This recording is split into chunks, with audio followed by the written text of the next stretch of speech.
What's going on, guys? We're here in Freedom RPG playing the Dusk Star Merchant Simulator campaign. It's based off of D&D 3.5 rules, but just heavily modified, including a brand new merchant PC class that I created for it. And we're not going to go over the entire campaign setting here. It's pretty robust, but we're just going to kick right off where I left off here with this character, Barnaby Locke. This is going to be a canon character for the campaign. He's a tavern keeper and cartographer savant. We're just going to go into the mechanics as we go. We're starting in day 10 in Dusk Star. And no, I don't want to rewind. So the first thing we'll run into here is the shift mechanic, like running a shift as a merchant. And I've got it narrowed down to 4-hour shifts, and so you just kind of run however many 4-hour shifts you want in a day. And for this guy, we've got the shift separated out into 3 blocks, and we're running the lunch shift here. And so just to kind of show you, it uses your profession that you can see is kind of astronomical here, but they're merchants, you know, so they don't have any kind of astronomical, magical, or combat ability, so that their main is a huge stat boost on a specific kind of trade. Now, the savant class is a specialized class that you kind of choose. It doesn't go with the main 3 merchants, which is ironmonger. You get good bonuses to combat and using a forge and armor, weapons, all that. And then you've got the arcane broker, who has some kind of specialization with in their business with magic goods, and they can cast spells from scrolls without actually using the scroll, and some other benefits. And you've got the fence for the shadow market, you know, illicit goods and trade routes and stuff like that. And then the savant, which is more, you just kind of either go with a predetermined idea that somebody else came up with, or some kind of savant that you came up with. This guy is a multi-class savant, tavern keeper / cartographer. So just to give you a little bit of backstory on Barnaby, his actual trade here at the opening stall at the Grand Mall is, checking my audio here. Okay, it looks okay. Maybe turn it up just a little bit. Just a little kitchen here. Spot, here's another thing that happened during the shift. Spot anything off in the new crowd. We got a new crowd because there was a trade embargo for an entire week on the silk harbors. And so here it lays out all the math for you of what happened during the lunch shift. That's what I was wanting to talk about, because that's going to be relevant for every person who plays this specific branch of the Dusk Star campaigns, the Merchant Simulator. Because when you have it simulate how much money you make for your shift in between your little roleplay sessions, this is the kind of thing you're going to get. It's going to show you how much experience you were awarded based on your kind of roles that you did with your profession, that was based on this kind of story you have and stuff like that. And we've got an active list of, this is my rumor ledger, is why this is so big, because it's full of rumors from all over, because I'm a tavern keeper. So that's not going to have to be so big for you. That's my own little obsessive thing there. And this will be relevant for everyone. The stall inventory. The starting stall is 10 of 10, right? 10 spaces. And you have your services or your items that you're doing in your stall there, and that counts that, you know, along with this based on a certain role that determines how many customers came in and all of that. So we've got the shift result here after all that math is a highly profitable shift, around 38 silver pieces net. We're operating on a silver standard here. As you can see, the wealth is sort of out between 0 gold, 241 silver pieces, 32 copper pieces. And so here at the first of the game, you're mostly using silver and rarely even talking about gold at this level to make it much more valuable in the campaign. Anyway,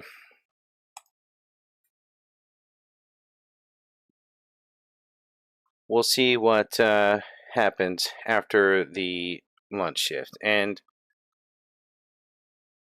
we finished a big part of the story at day 10, so it'll be almost like starting fresh here. But we're already at level 2, and we're climbing to level 3 quickly.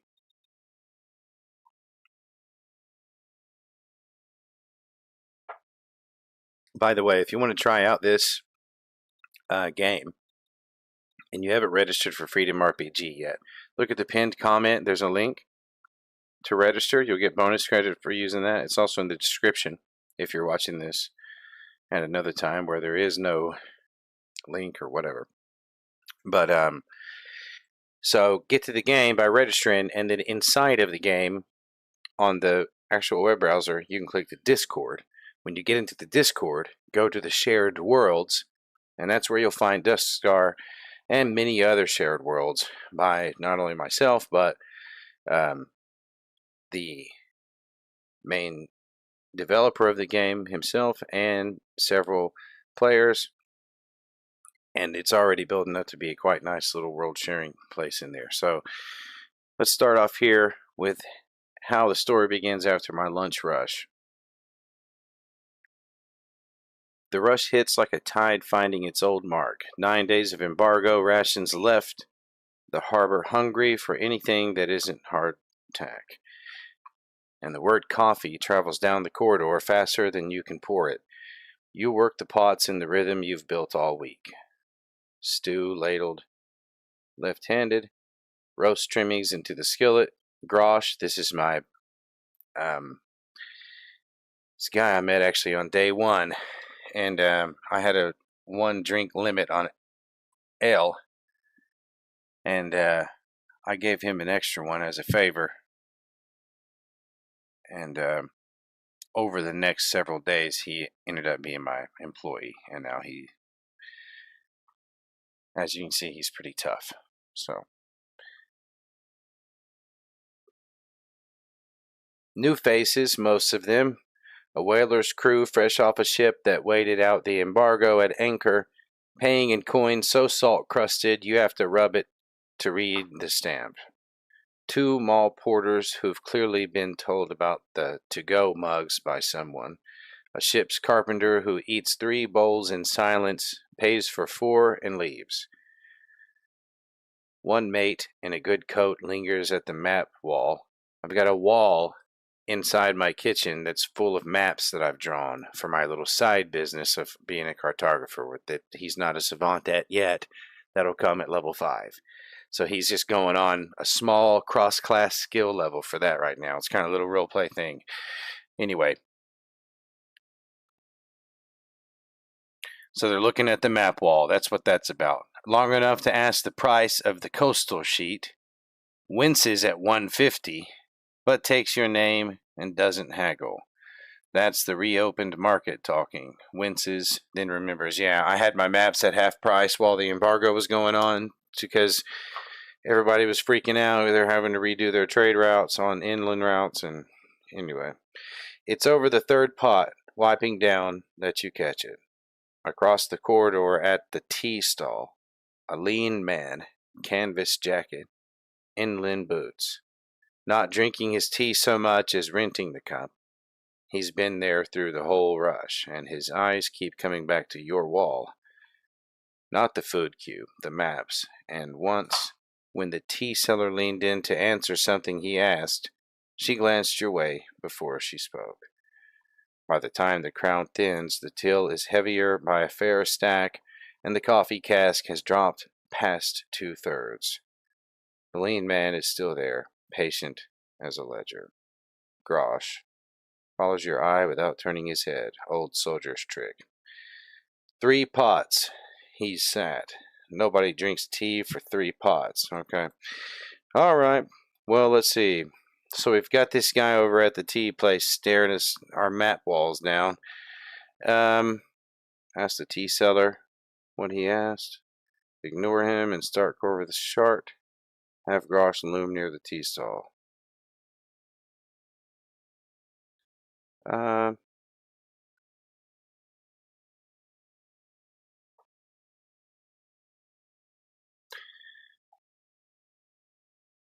yeah, well, have Grosh go and ask if he's interested in a map. I'll begin working on Corvettes. It's a special map contract that I have with this person. So I'm going to start working on that early.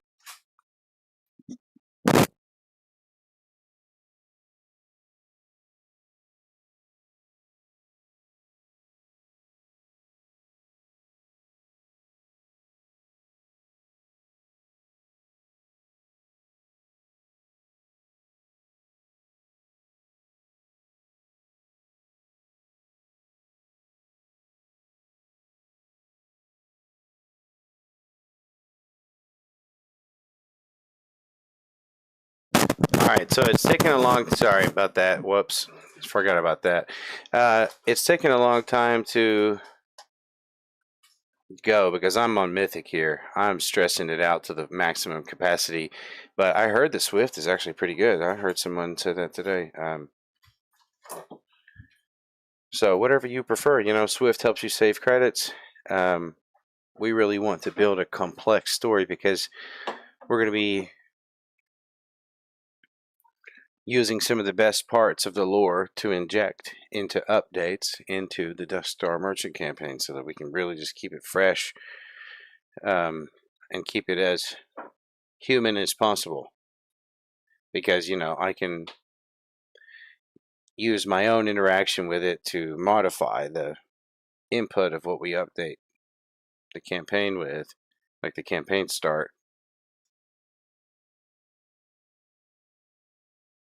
So there's something a little extra to be worked with inside the campaign. Yeah, it's a good way to build it.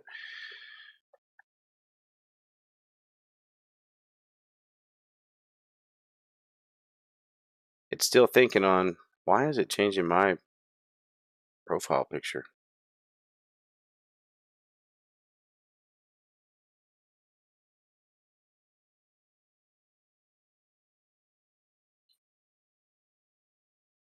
Seems like it's doing a lot right now. Maybe it's because I haven't responded on this in a few days.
So I was trying to mute it, and I guess OBS like tried to predict what I was doing and unmute me, and I guess it thinks it's cool, but it's not on that. Sorry about that ripping static again. I got to replace this mic. I use it for work during the day too, so I'll lower my own volume to mitigate some of that when I open and close. But that's what took it so long, I guess. It was catching up on the story. I don't know what it's doing to my profile picture here, but we had a lot of rolls to make here. Failed on something. Okay, I did not manage to fix the sheet. Bluff passed himself off as an ordinary inland buyer. Since motive, he failed. Wow, okay. Failures all around the board there. You send Grosh across with a to-go mug and take the drafting board to the counter's dry end. Half an eye on the tea stall. Most of your mind on the harbor mouth that's been fighting your pencil since morning. It fights you again. The channel comes out true this time, but the scale drifts anyway. Everything north of the beacon rock creeping subtly wide. You catch it before ink touches anything that matters. Groundwork, not waste. The underdrawing is sound now. The coast rough, clean, and you know exactly where your hand goes wrong. Tomorrow's session starts warm instead of cold. That's a good way. I like that's an example of the AI using a failed roll on a skill that's, it's relatively close. Like on this craft cartography, I needed a 15 was my target, right? But I hit 13. So I failed forward, right? Slightly, right? So I didn't make real progress, except for it spun it in a way that, my groundwork with the pencil work is a little better now, but there's, the ink isn't on it quite yet. So I can start in a little bit better place tomorrow, but not quite making progress. And so I'm just pointing that out as a good, that's what I do as a DM, is I am adjusting the level of failure based on, how much lower it is, and likewise in the other direction. So it's good to have the versatility to be able to do that on the fly. That's probably one of the things that took it so long, actually, come to think of it.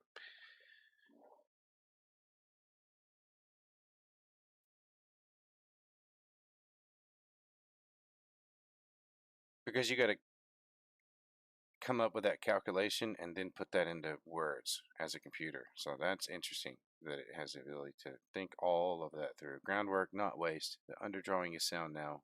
Tomorrow's session starts warm instead of cold. Across the corridor, the lean man takes the mug with a nod like it's the most natural thing in the world.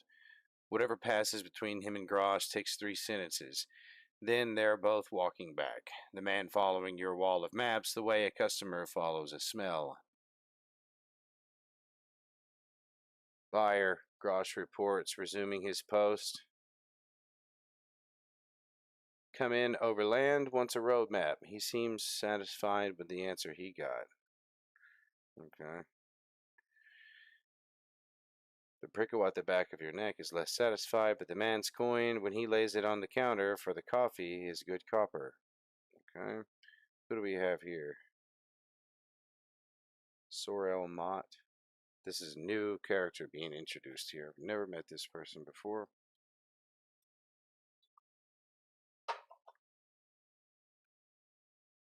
Fine wall, the man says. Easy, eyes moving along the racked sheets. Fellow at the tea stall says you drew them yourself, during the chains even. He blows on the coffee. I walk goods inland, small freight, nothing grand. What I could have used these past 9 days was a man who knew which roads stayed open when the water shut. So anything like that? The question sits there, warm as the mug. An honest freighter's question, or a fisherman's hook, baited with exactly the shape of the thing that got Ruby Bay raided. Yeah, exactly.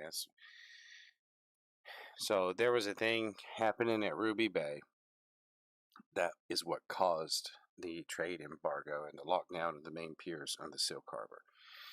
There was some illicit trade going on, and myself as a gatherer of rumors at my kitchen there, I've got a whole rumor ledger full of these rumors that when I get in trouble, I cash one of them in. And so one of the things I had to cash in was this rumor about what was really going on the Ruby Bay. And it caused the whole thing to get shut down over there. Like this whole illicit trade operation got found out and shut down. And now the Silk Harbor, the main authority, one branch of it, the actual legitimate branch who's really trying to actually do a good job at doing their job actually likes me now, and that puts me in a bad light to some people who are trying to, like, you know, do other stuff like illicit trading and do stuff under the table. Even though I don't really care about that much, I had to trade that rumor in, and it got them all shut down. And just had to. But anyway, that's what all that's about. And this guy is probably here poking around to see if I'm the one who sold the map. And I mean, I had to make it obvious, or I was going to get shut down for um, unregistered trade at my stall. And so I had to register for that real quick, the cartography license. So yeah, it's been a whole thing. I'm telling you, you should play the campaign. It's really fun, and it's really working out pretty good. Yeah, sense motive for sure, no doubt. So we've got an incredible sense motive bonus from our tavern keeper, plus 12 tavern keeper savant. So yeah, 23.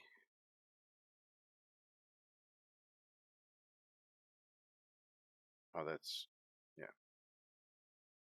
Sense motive plus 9. Gather information was plus 12. Sorry.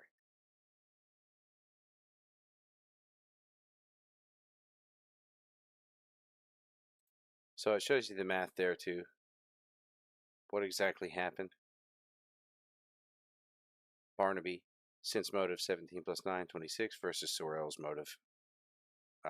Sorel Mont's bluff, right? 17 plus 6, 23 versus 26. So I won that. You've watched 10,000 faces order food. It's the details that feed you. A real freighter, fresh off 9 days of locked roads, has arithmetic in his face, lost contracts, feed bills, a route he's already replanning. This man has none of that hunger. His question isn't about the next 9 days, it's about the last 9, past tense, dressed as shopping. That's my sense motive check telling me all that, which I already guessed. We already talked about all that. And the boots, dust caked, yes, but caked evenly, the way boots get walking a circuit, not hauling freight. Okay. No rope wear on the hands wrapped around your mug.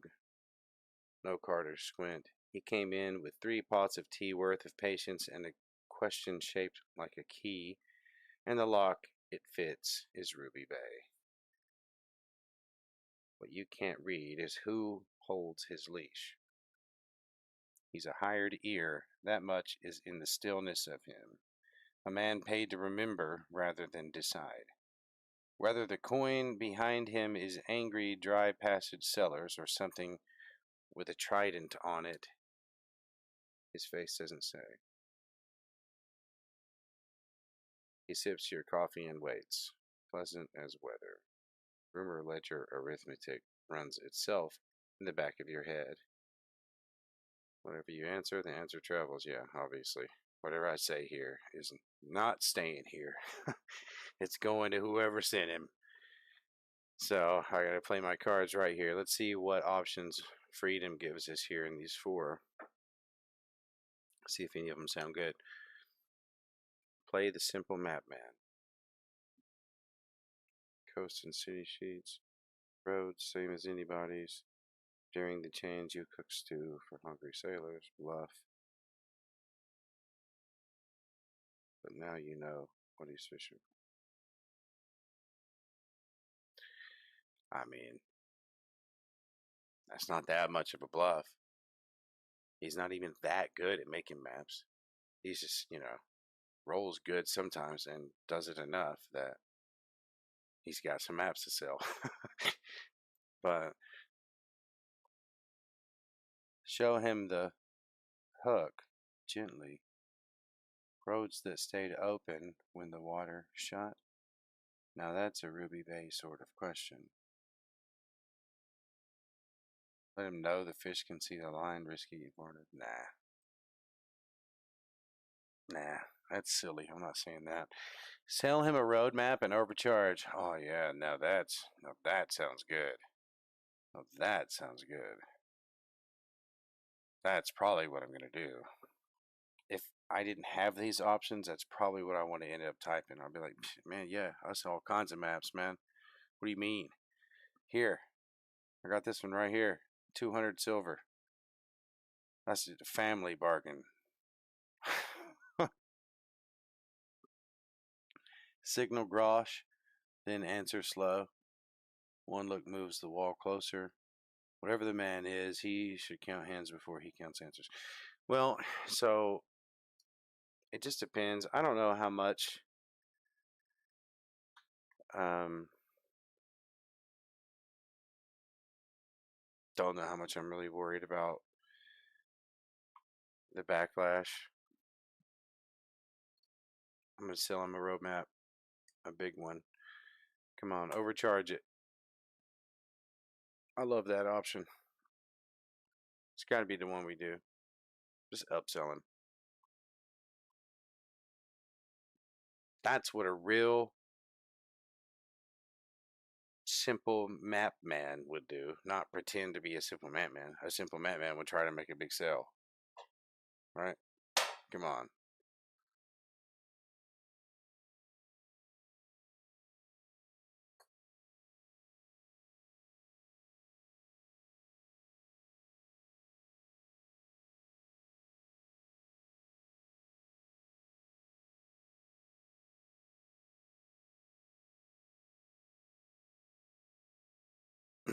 Okay.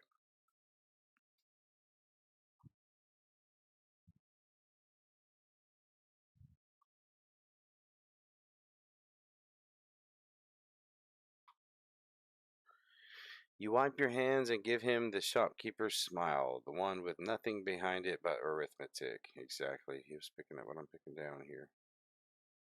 Road maps. I draw to order. Inland routes. Fords marked. Drawn fresh overnight. 40 silver, half down.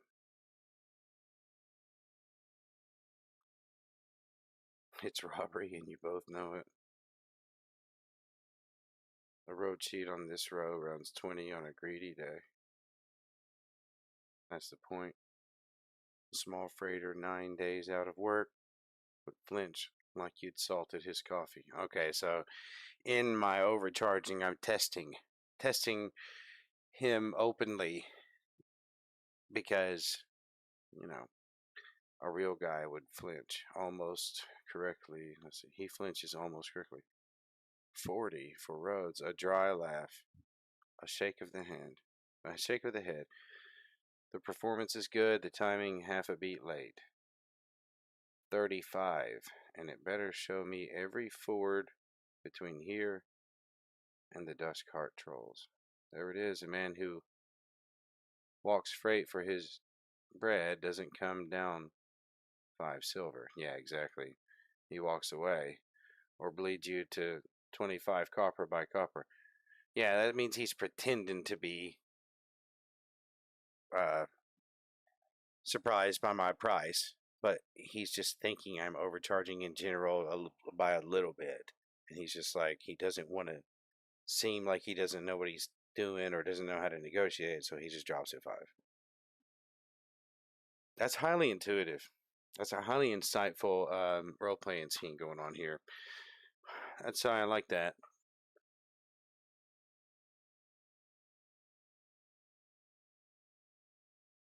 Because the margin is his dinner.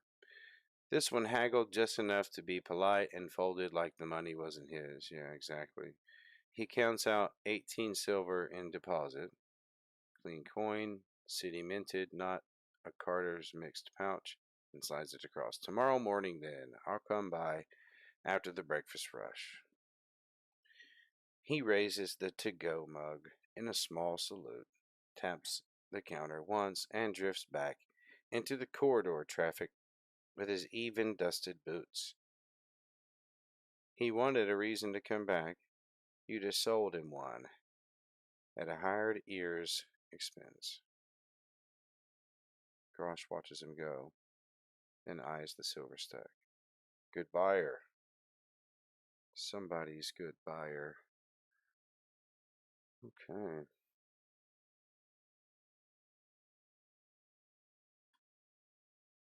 Log him in the rumor ledger. Yeah, for sure. Draw the roadmap, carefully edited. Yeah. Log the rumor.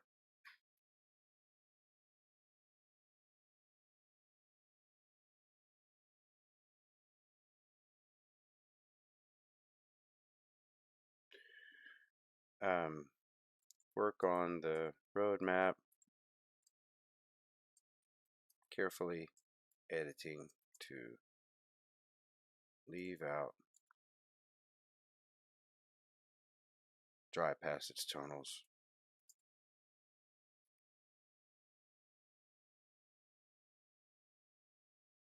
Dry passage routes and the tunnels. Like I just don't know about those.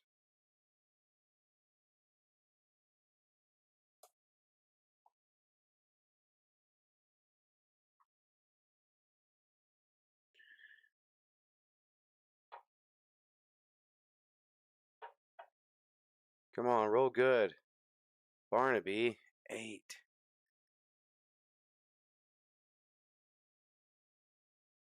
I only have a +2 to cartography, so I have to roll good on every cartography check for it to matter. Unlike cooking, you know, I can roll a 2 in cooking and be at what? With my masterwork tools, it'd be at 18. I rolled an 18 if I hit 2. So, which seems realistic for a cook, actually.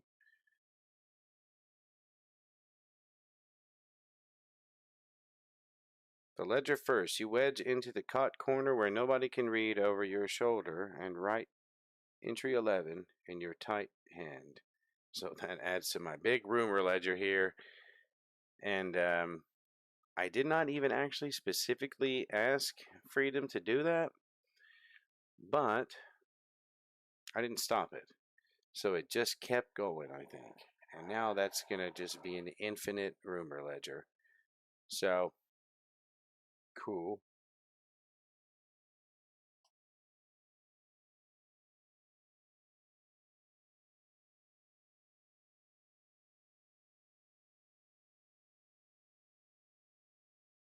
Yeah, honest roads only, and the rule under for honest roads only. A map can lie by omission and still be worth every copper. The trick is that the omissions have to look like ignorance, not editing. A cook who draws roads wouldn't know smugglers' fords exist. Right, exactly. That's the man who has to hold the pencil. Then the drafting board through the long afternoon lull, and it goes terribly. Not the omissions; those are easy. You simply don't draw those. Yeah, that's funny. But the roads, the dusk heart toll spurs kink where they should curve. You misjudge the league scale twice and catch yourself cross-hatching a ford you've only ever heard described, which is exactly the kind of too knowledgeable detail the whole exercise forbids.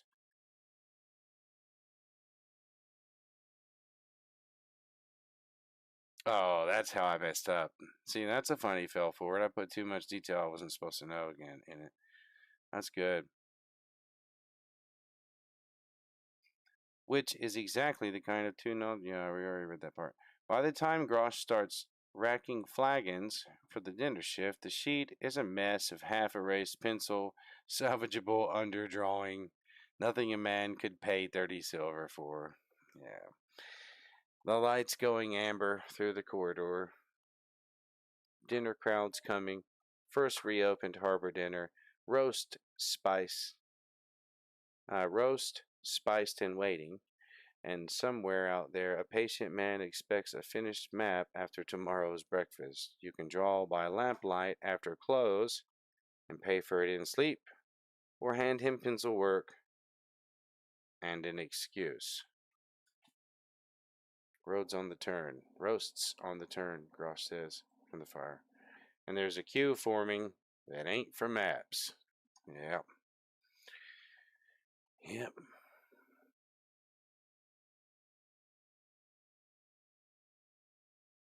Nah, I gotta run dinner.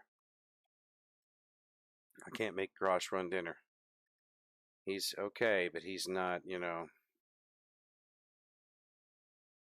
he's not all that at cooking.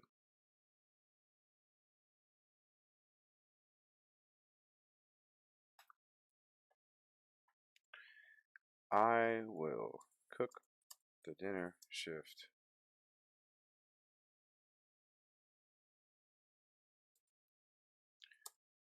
And try to draft the map while Grosh takes the lead on closing. How about that? Grosh can close. He can close.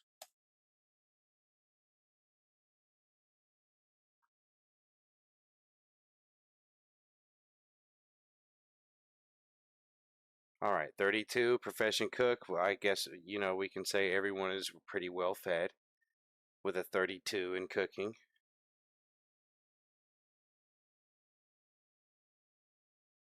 With a target of 15, we doubled that. That's the cool thing about the merchant PC class is it gives you like an astronomical bonus in one specific skill, and that's your trade skill, and then you can multi-class or you can build up the tiers. It's worth having a look into the merchant class PC build if you know anything about D&D 3.5 classes.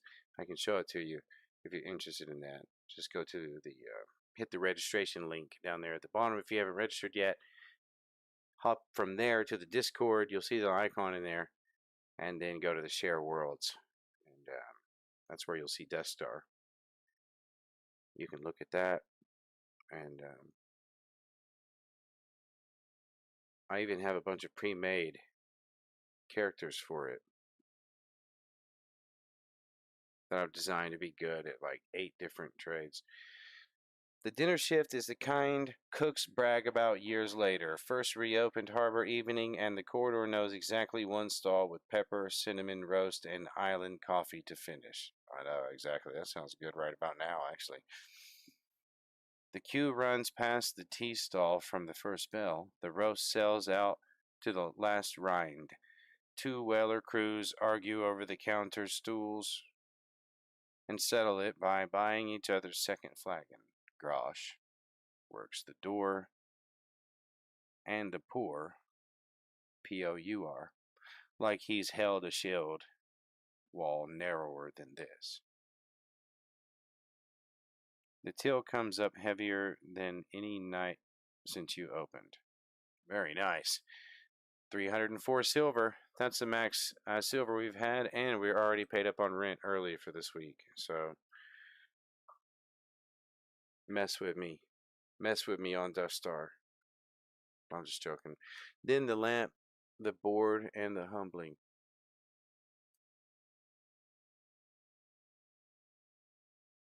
Tired hands after a 12-hour day draw like a drunk walks. The toll road comes out true enough, and then cross-hatching a silver on the map. Cross-hatching a river line near midnight, you realize what your hand has done. While your head cooked 400 plates, it's drawn the weir steps, the dry ford, from memory, from a tonal trader's description, years old, precise, confident, and exactly the thing this map exists to not know. Not a smudge you can erase. The ink's down, and an erased ford is worse than a drawn one to a man who reads map for a living.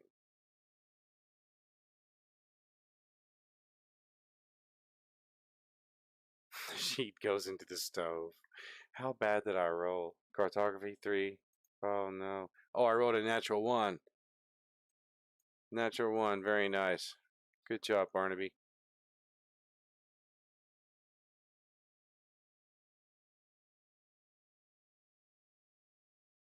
Critical failure. You broke your hand. No.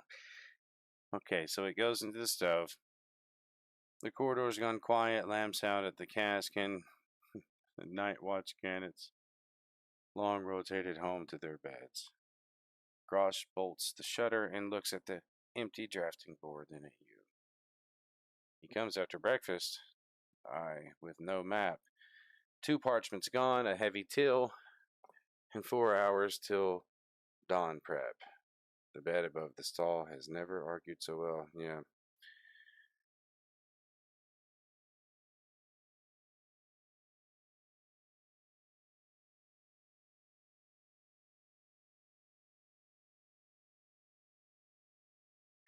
Mm,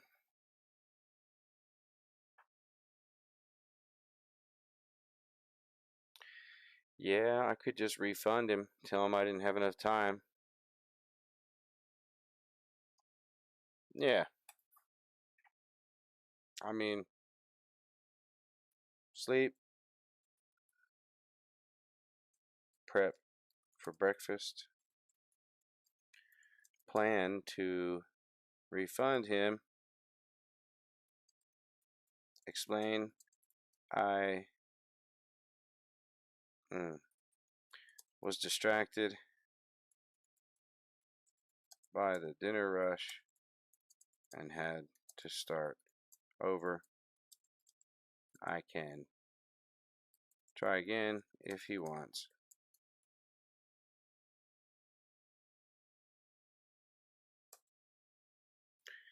Um,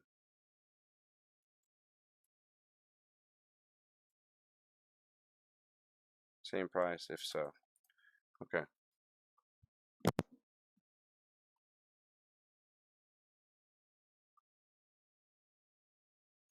I need something to drink though. I've been over here talking too much.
Hmm. 4 hours of sleep, and the dawn bell drags you down to the griddle anyway.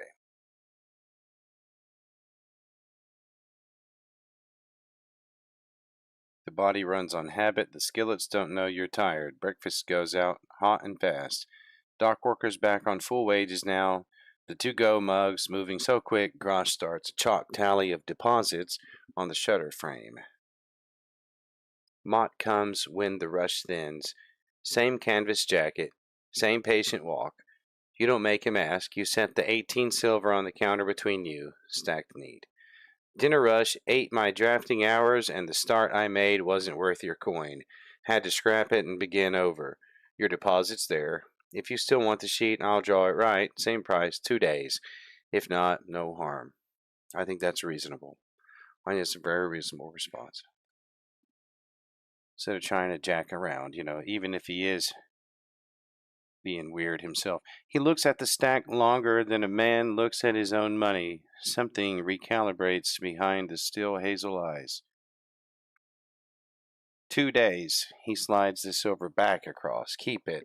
A man who hands coin back, unasked, isn't going to run off with it. A reasonable conclusion. He collects a coffee, pays his 6 copper plus the mug deposit, and settles onto a stool like he's got nowhere better, which, you note, is itself information. Aw, the spy likes it here. Slow roads make sound bridges, my father used to say. He was a Boer. but he died solvent. So he drinks half the cup in easy silence, then idle as weather, eyes on the corridor rather than you. A tavern across the way, the cask, oh, that's Pike's. He was my old nemesis. He was like forcing himself to be my minute nemesis. You know what I mean? I'm like, bro, you're being silly. But anyway, I ended up beating him. And now he's my, you know, little subservient guy who does whatever I say. So anyway, fellow at the tea stall says the owner had a rough embargo. Yeah, he sure did. Clerks in and out. Even walked himself down to the inquiry office, they say. Oof, that was nerve wracking when he had to go down there, even for me, even though he was my enemy. I had to give him advice on what to do when he went down there. And it's an interesting story, actually. Because it's like we're enemies, but we're really not. Actually, we're just merchants down here. You know what I mean? And he was being dramatic about it. But funny time, the chains. Everybody talked to somebody. The net widening away from you and straight toward Pike. Oh no. I didn't like Pike at first, but he's growing on me, just to be honest. I know how you're feeling about him though, seeing him for the first time. He's kind of a little weasel guy. And you're right, he is, but he's a person. I'm just joking. Who sold you once? Self-reported on your advice, and whose walk to that office is about to be read by Ruby Bay Coin as the mark of the leak. Yeah, no kidding. Oh no. Oh, I see. Oh, I see. Because that day, he had to go up there to the magistrates. I told him the best thing to do would be to go straight up there and just be honest and talk to him, tell him what was going on, and just eat it. Just be honest about it. It's the only way he keeps his shop. He did it, and now the Ruby Bay people are interpreting him having gone up there as he is the person that rat them out. When remember, I'm the one who traded the rumor in to save my hide. So now Pike is getting it again in the second episode here. Poor Pike. I mean, he put it on himself. Oh man. I gotta think about my response to that.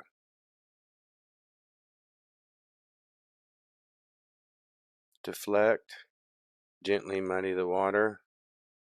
Everybody talked to clerks during the chains.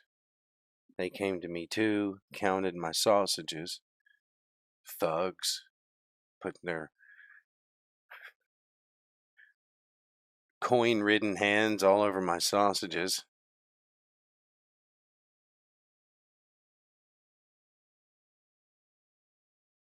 Make Pike's visit look routine, bluff, quiet stakes. Oh, that's probably one of the best things to do. Or I could just like throw Pike under the bus, but also as a bluff. Like, the real reason that he went up there is just kind of embarrassing for Pike. It's not like something that would get people mad at him about. He's already had his penance for that. So maybe if I just make fun of Pike and be like, oh, you think he went up there for that? This idiot. Let me tell you why he really went up there. But then that would make it more of a question on who did rat out the Ruby Bay thugs, which would leave it open again. But at the same time, I also possibly look like a cooperative informant. And so maybe that also does draw attention away from me.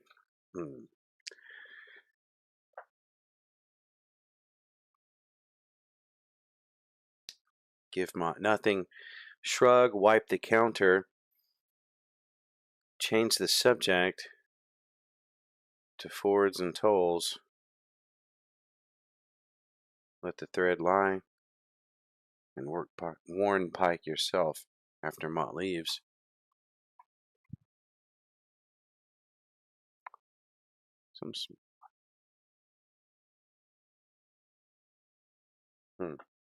Some strange going on outside. I need to go check in a second. Pull the thread back. Who's asking? You or the tea stall?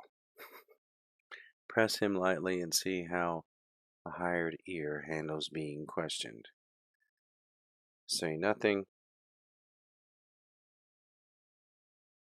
Cross to Pike at the lull. Nah. I need to work a little bluff magic on this guy. I'm not just going to leave it in a neutral state.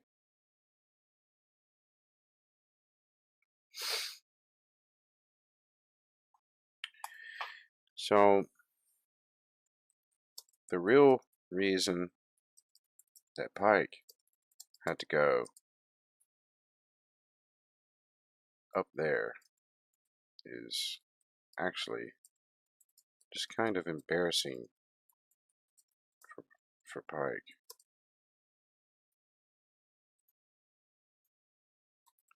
And it's not really anything that would make the Ruby Bay smugglers angry.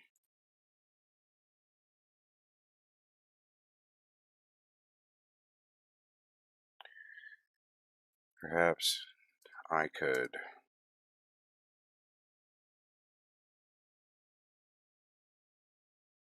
just use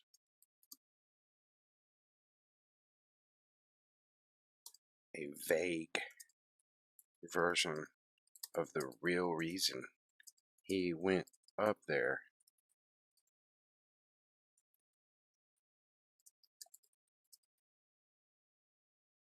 To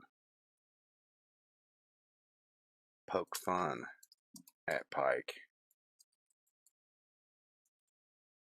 and embarrass him for his own benefit.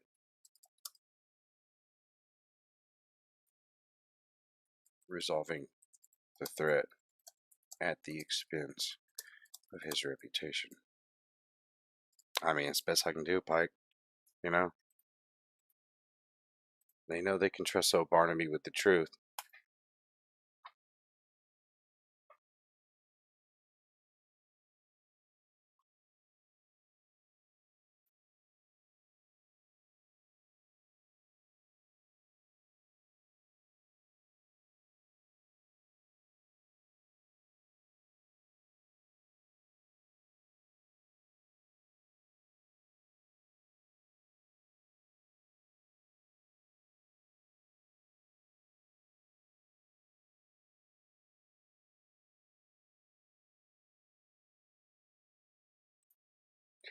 A lot of failed dice rolls tonight.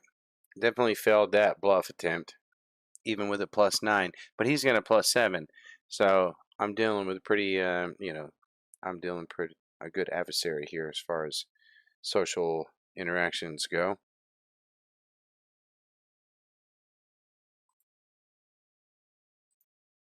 Critical. Oh, he wrote a critical. Oh my goodness, he knows exactly what's happening.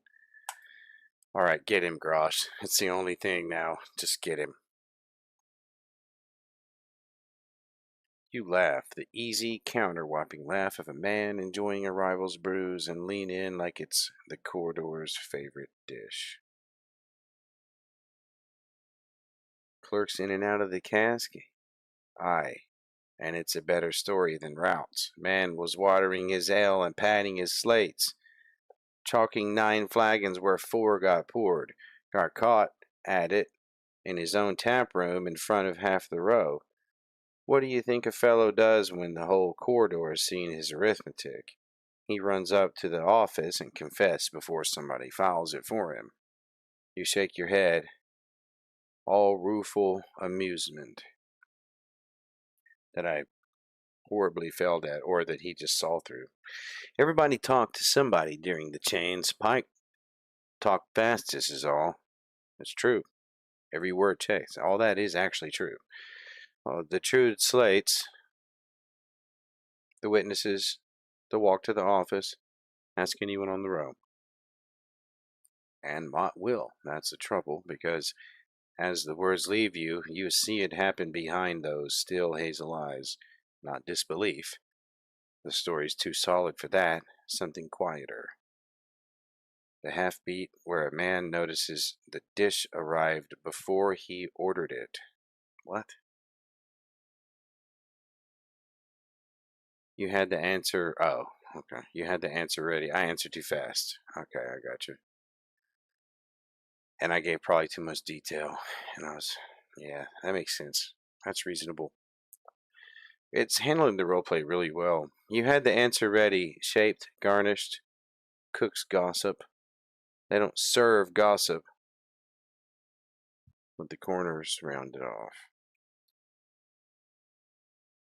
Ha, Waterdale, he says, and it lands right, and he drinks to it. Small men, small crimes. But his eyes drift once to you, to the cask's sign across the corridor, back to you, like a man adding a column he hadn't planned to add. He settles deeper onto the stool and orders a bowl of stew. He doesn't hurry. The story will hold. It's made of facts. Pike's reputation takes the bruise it already earned, and Rout Cellar washes off the cask entirely. But you've been in this trade 11 days, and you know what you just saw. The ear stopped listening to the corridor and started listening to you. Gross refills Mott's coffee without being asked, pleasant as a fortress. Well, that's what you get when you fail a bluff check to a critical sense motive. Now he just knows that, oh yeah, oh, you're right, Pike. Pike didn't go up there. Someone else did. Probably you, Mr. Silver-tongued bartender. Okay, let him sit, be boring. Warn Pike at the lull about what?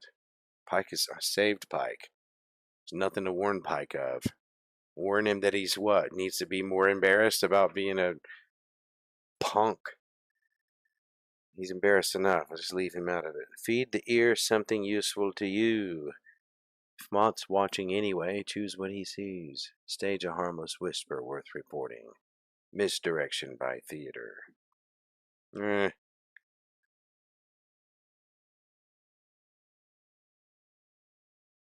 Get word to Vane.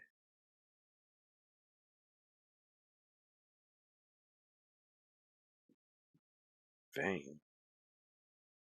Funded ear working the silk gate. Is exactly what the inquiry. Oh, Vane. Okay. No, Vane is the head of that branch of the Merchants Consortium, which is actually doesn't have a direct link to the Grand Mall. They're part of the Silk Harbor Merchant Quarter outside of the Grand Mall. Outside of one gate to the Grand Mall, that is. Each gate leading to a distinct district. You've heard one named Ruby Bay. That's the ones we're talking about today, Silk Harbor and Ruby Bay. But there's Emerald Isle, and there's the Dusk Star. I think you've heard that mentioned in this.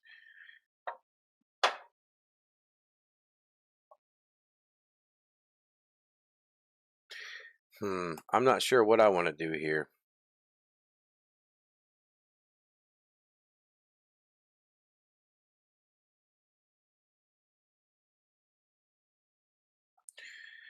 What was the last breakfast, right?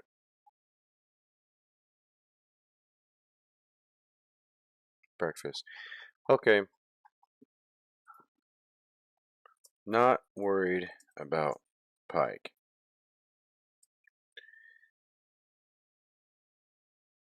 He's no longer under suspicion.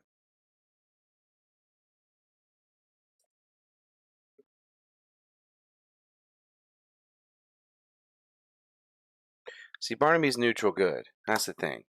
So Barnaby is going to be trying to do what's best for Pike, even if they're enemies.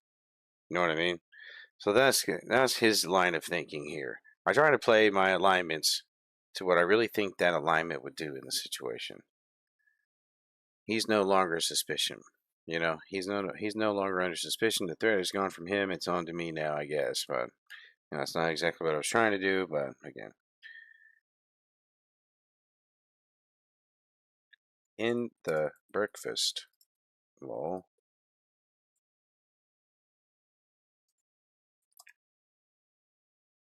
I'll work on his map while Grosh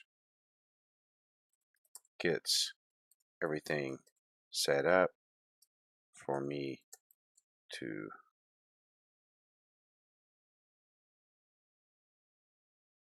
cook lunch.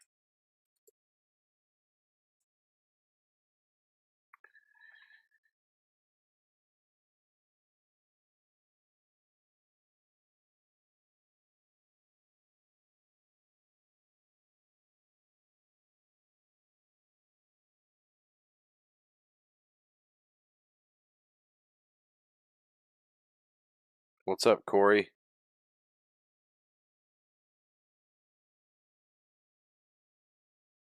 Did you come in here from the Discord or did you come in here from YouTube?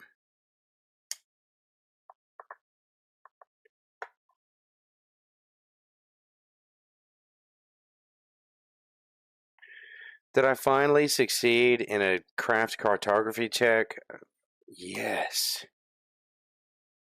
That's always a bonus coin because it's hard. It's harder to do. I wanted to do that so that I would have a skill that I do that I'm not just an absolute boss at yet. At level 5, I'm going to get those synergy bonuses from going into Savant Cartographer, and then it's going to be absolutely over. But that's a few levels down the road. Third time, rested hands, on as daylight, the map finally behaves. You work at the counter's dry end while Grosh hauls water, banks the fire, and lines up the lunch maize like a quartermaster laying out a kit inspection. The roads come off the pencil clean this time, the dusk heart toll spurs curving the way roads actually curve, league marks pacing true, the honest fords cross-hatched and named. Where the dry passage country lies, your pencil simply draws what any road-going cook would know, a river, a bridge 2 leagues south, and blank wilderness in between. Ignorance, rendered faithfully. It's some of the most honest lying you've ever done.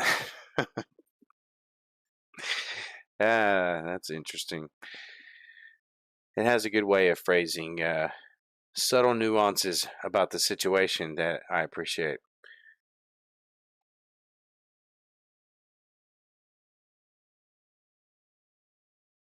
And the strangest part, Mott watches you do it.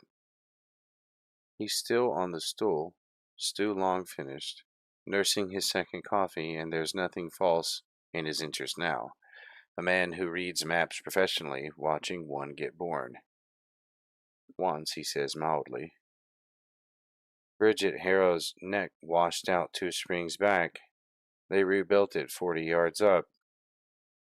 You check it against what you've heard. It's true. You move the bridge.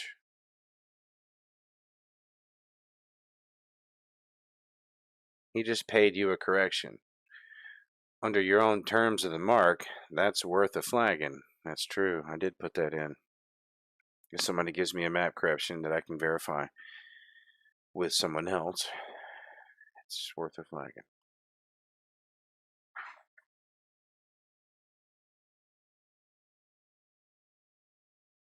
And the thought arrives with an uncomfortable neighbor.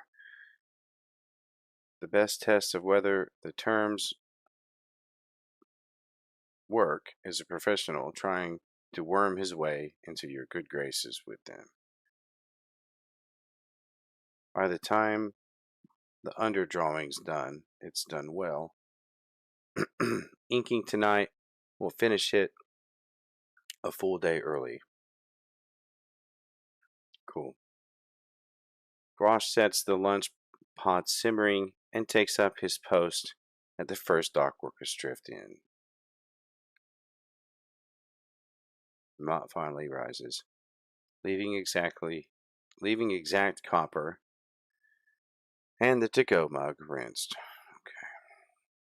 Tomorrow morning, then. Earlier than promised.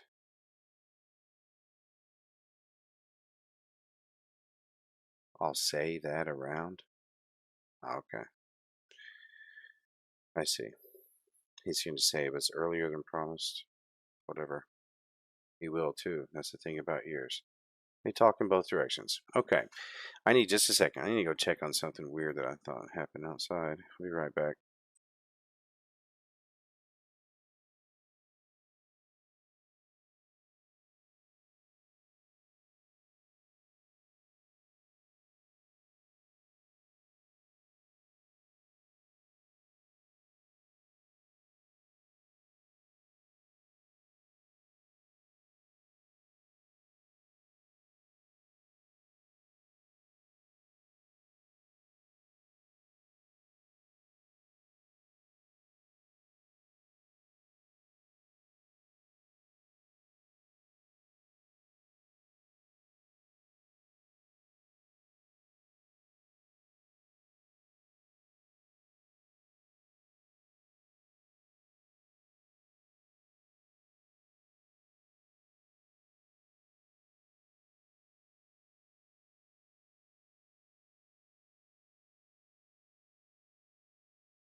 Okay. Cook the lunch rush. Skip ahead. Run day 11 through close. Lunch, lull, dinner.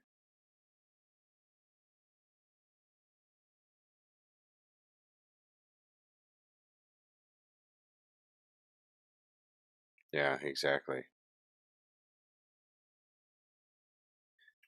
Yeah.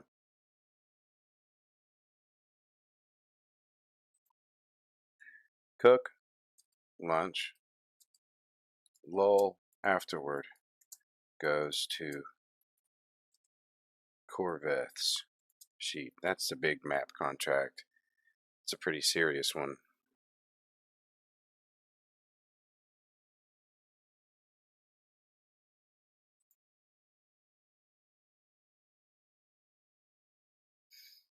Um,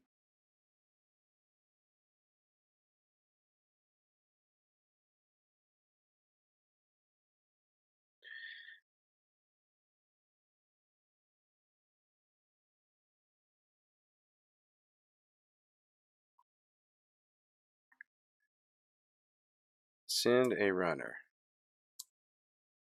to Price Masterwork Drafting Tools to increase my future projects.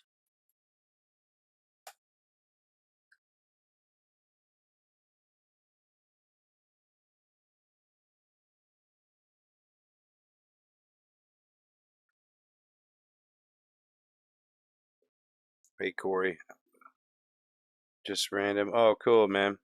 There's a registration link there you should check out. I thought you might have come from the Discord.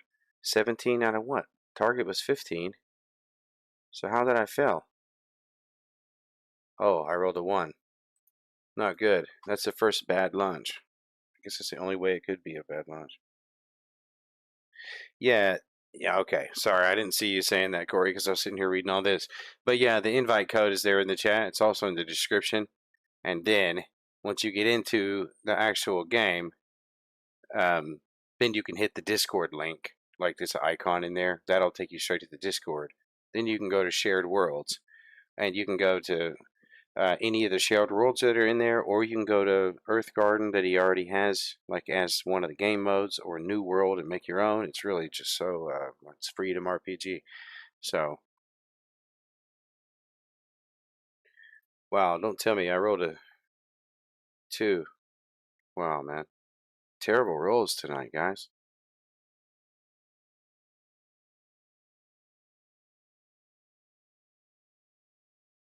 Terrible rolls tonight. I was rolling really good for the first part of this campaign, so that's okay. I was rocking it out like crazy rolls. I rolled like a 35 on one breakfast. They were singing songs about my breakfast during the embargo. Lunch nearly bites you. Somewhere between the fourth and fifth pot, the fire runs hot, and a whole batch of stew catches on the bottom. The kind of scorch you can smell across the corridor. 10 years of stove instinct saves the shift. You're already sliding a fresh pot on before the queue notices, and the burned batch becomes staff dinner. Grosh, who has eaten field rations boiled in a helmet, pronounces it better than most sieges. Yeah, he's a hardened mercenary sailor guy who spent the embargo with me and didn't go back with his crew. His crew was pretty cool. They hung out with me the whole time too. But anyway,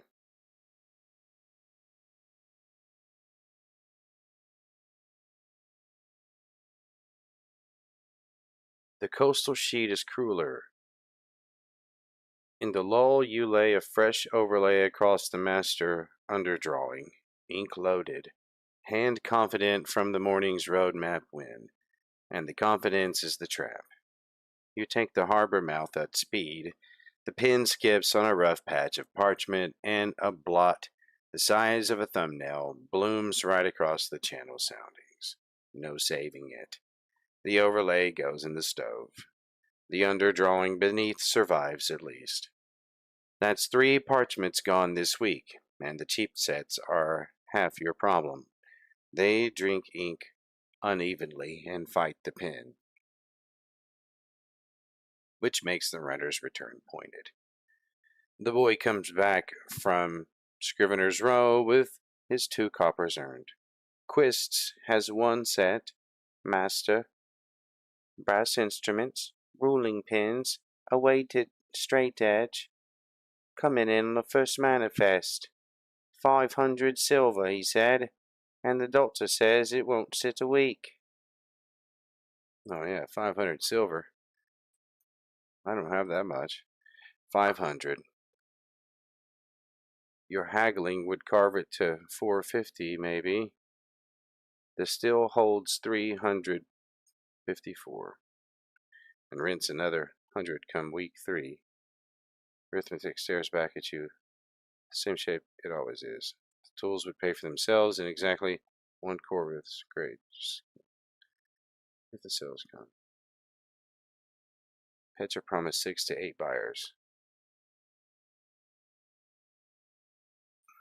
Mm.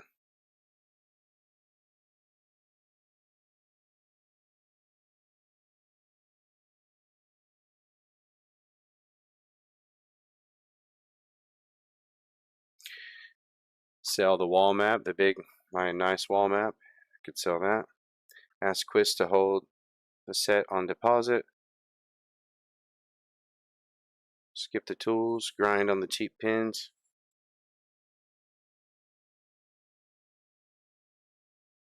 Yeah. Run dinner.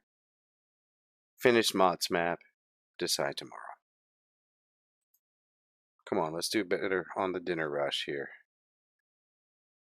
As you can see, we're gaining experience fairly quick here. We've already gained quite a bit of experience on this run.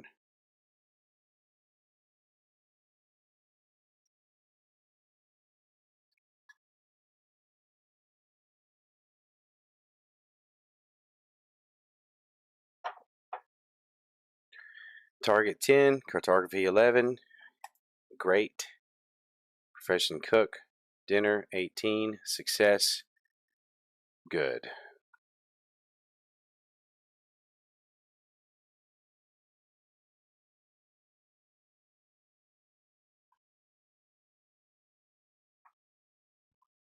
a successful evening. Dinner runs like a shift should. No drama, steady pour. The 2-drink policy holding its own shape now that the quarter knows it. A table full of sable-turned crew comes up from the careening berth. Petra's shipmates. Okay, Petra's a lady that I met pretty early on, and struck up a deal with her, and I'm supposed to be making all kinds of maps for her and her crews, but I might have bit off a little more than I could chew as far as the map trade goes. Tar's still under their nails and eat like men who've heard the roast praised by someone they trust. One of them squints at the map wall and says the words you've been waiting to hear on the doc's behalf. So you're the cook Quill won't shut up about. After close, the lamp, and this time the ink behaves. Mott's road map finishes clean, honest fords, true tolls, the rebuilt bridge at Harrow's Neck, 40 yards up where he said it'd be. In the bottom corner, you letter the first dated lock mark ever put to a sheet. Yeah, because I had to design that the other day. A small skillet and compass. And under it, the season and day. If the terms of the mark are going to be a thing, this map is the first of the thing. Yeah, that makes sense. There's an irony in the first one going to a paid spy. You decide you like it. I do, actually. I do like it. Especially since I left out so many good details and overcharged him at the same time. You bank the fire, count the till. 379 silver, the healthiest it's ever been, and sleep like a man who owes nobody anything before dawn drags you up again. Day 12, great gold light through the shutter slats. The skillet's heating, and the day already has its shape. Mott comes for his map after breakfast, 17 silver owed. Quist's set of brass instruments sits on Scrivener's Row, 500 silver, and won't sit a week. Corvette's coastal sheet is due in 5 days, and rent, 100 silver, falls due when week 3 turns. Yeah, I'm ahead, so it comes due at the end of week 3. And I'm at day 12. Grosh is already up, splitting kindling. You're muttering about pins in your sleep. Buy the pins.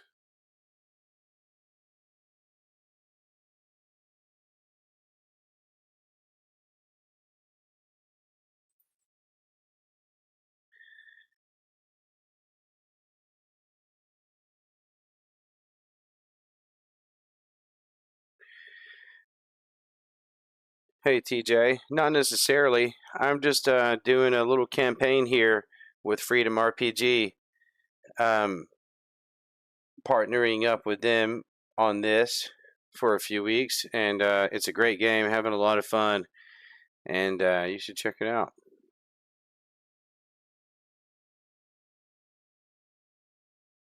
You can get bonus credits if you use my link to sign up. So you can try out some cool prompts. Or this world that I'm on, actually, you can go to the world sharing, and you can see that. And yeah, let me know if you want to talk about it, like make a specific character or something. Sell the wall map today, then buy the tools. Plus the 150 silver piece premium coastal sheet at breakfast. Go to Quists now, haggle a hold. Maybe. That's not a bad option, actually. I may do that. Deliver Mod's map. Watch his read. Hand over the finished sheet. Collect 17 silver pieces and study what a professional does with your honest roads. Hold the coin. Rent comes first. I'm ahead on rent. I'm well ahead on rent.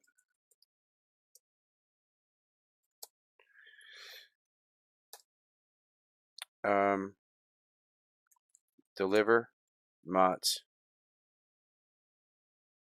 map.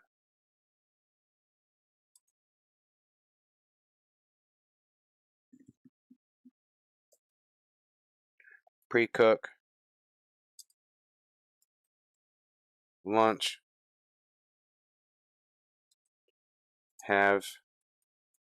Grosh. Serve. While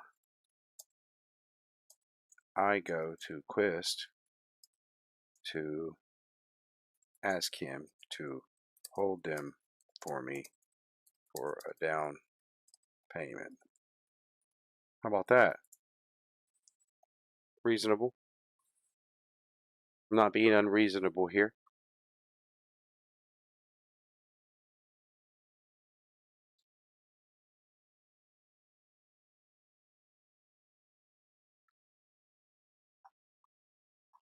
$27 cook check, 18 diplomacy. Target was 15. Okay. Not bad.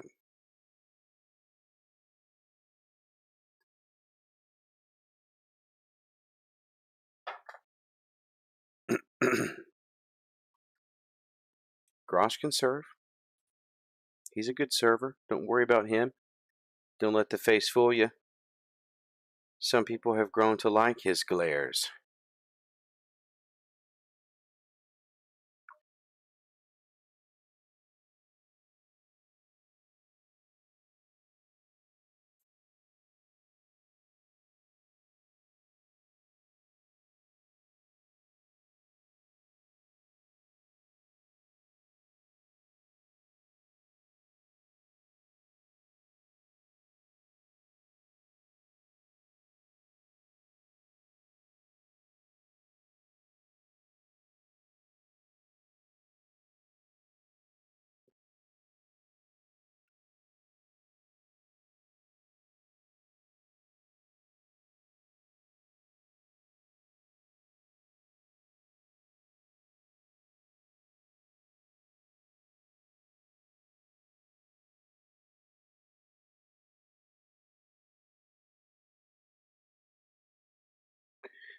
Here we go. I was about to say it was taking a long time to think about that one. Mott takes his map after the breakfast rush, unrolls it flat on the counter, and reads it the way a bosun reads weather. I don't really know what a bosun is. It uses that term a lot to refer to people who like plan routes and stuff, so maybe that's some kind of context. I don't know. His finger finds Harrow's neck first, the moved bridge, and stops there a moment. Then he pays the 17 silver in the same clean city coin, rolls the sheet with a care that borders on respect, and gives you the closest thing to a real expression you've seen on him. You date your work. Not many do. Roads move. A map that won't say when it was true is lying about something. He almost smiles at that. I may be back through this way. Freight's like that. And he's gone up the corridor, walking his even-dusted circuit. Whatever verdict he's carrying inland, it rides next to a map with your mark on it.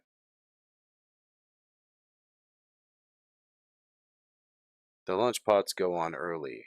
Stew built deep, bread cut, roast trimmed so Grosh only has to ladle, pour, and glower. That's my plan. Yeah, exactly. He can do that easy, man. Just follow the orders, man.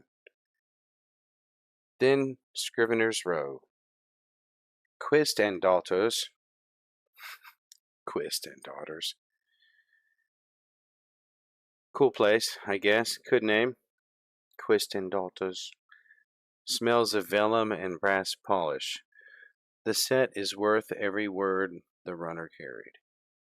Rolling pins that hold a line to a hair's width. Dividers with no wobble at the hinge.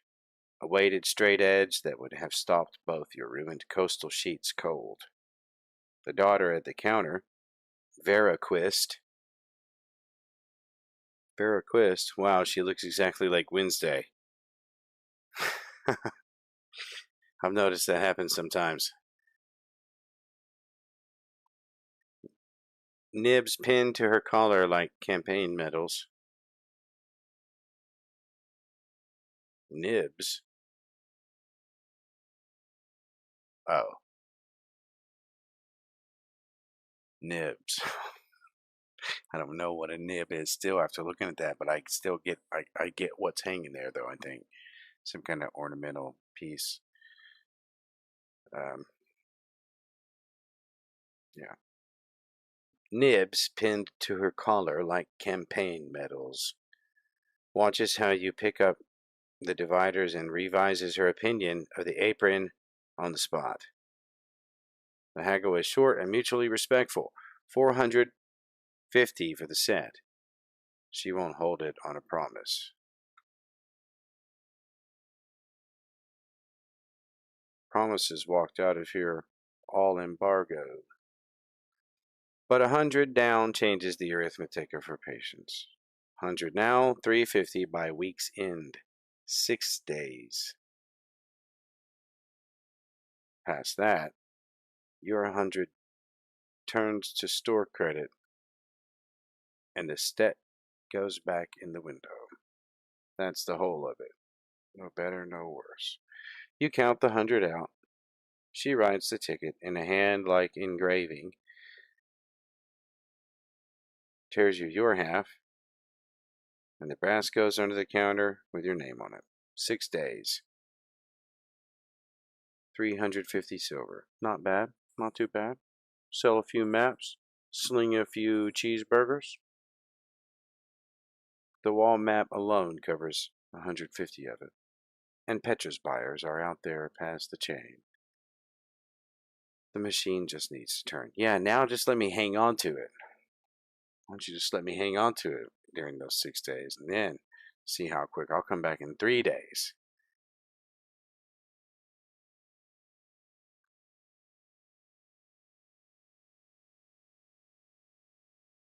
Yep. Pre-cooked dinner again. Let Grosh serve.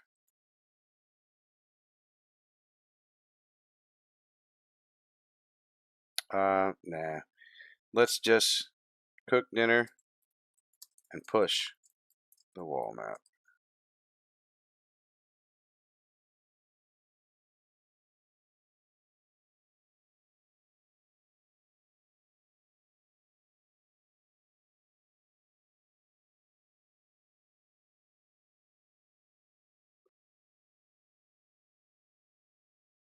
$29 cooking, okay. 15. 26 diplomacy, pitch the 150. Yes. The 26. Hopefully I upcharged it a little bit. I gotta take just a quick break.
Dinner cooks itself into legend for the third night running. The spiced roast has become the thing dock crews tell each other about at the chain, and tonight the queue proves it. And in the thick of it, the moment you built the whole pitch for walks in wearing a... Well, let's go. 1 second.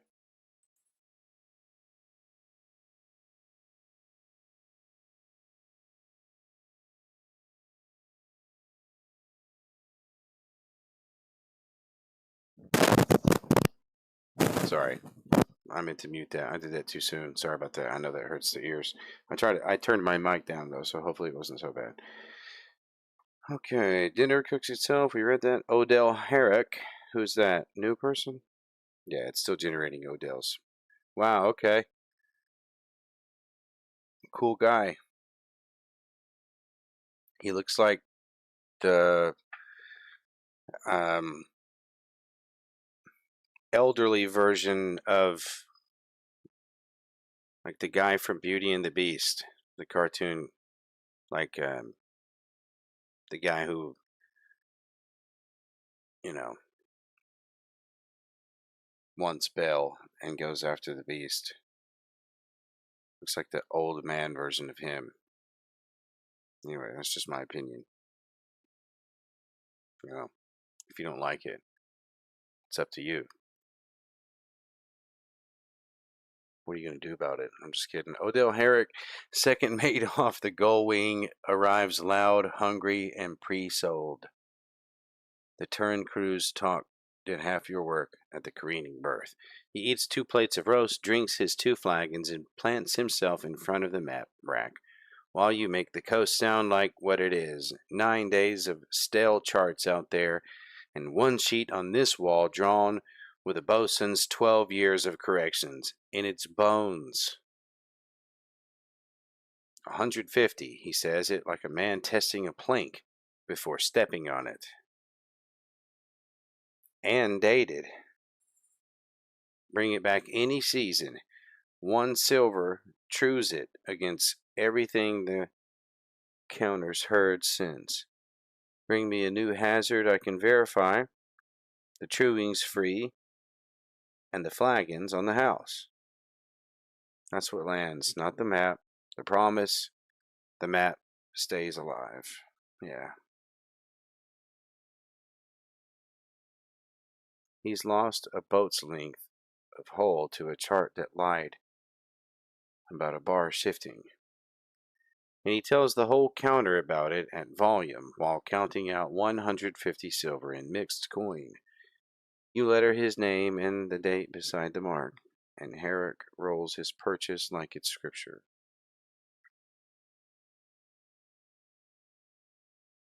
Gullwing sells inside the week. If this sheet's as good as the turn woman says, every whaler in the southern grounds hears your name by spring. Well, I better hurry up and get my masterwork drafting tools, and or this is going to be a hard spring. After close, you count it twice because the first count seems like a lie. 518 silver. Oh, nice. The quist balance covered, with days to spare. Grosh looks at the stacks, then at the drafting board where Corvith's underdrawing waits. Told you, pins. Yeah, you're right, Grosh. Buy the instruments.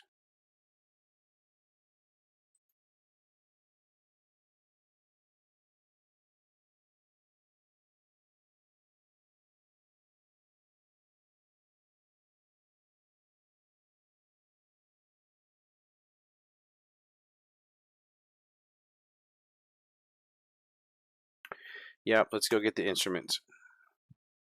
They're going to be crucial. I only have a +2 to map making, so just really need those masterwork tools.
First bell finds you at Quist and Daughters with 350 silver in a canvas sack and flowers still on your wrists.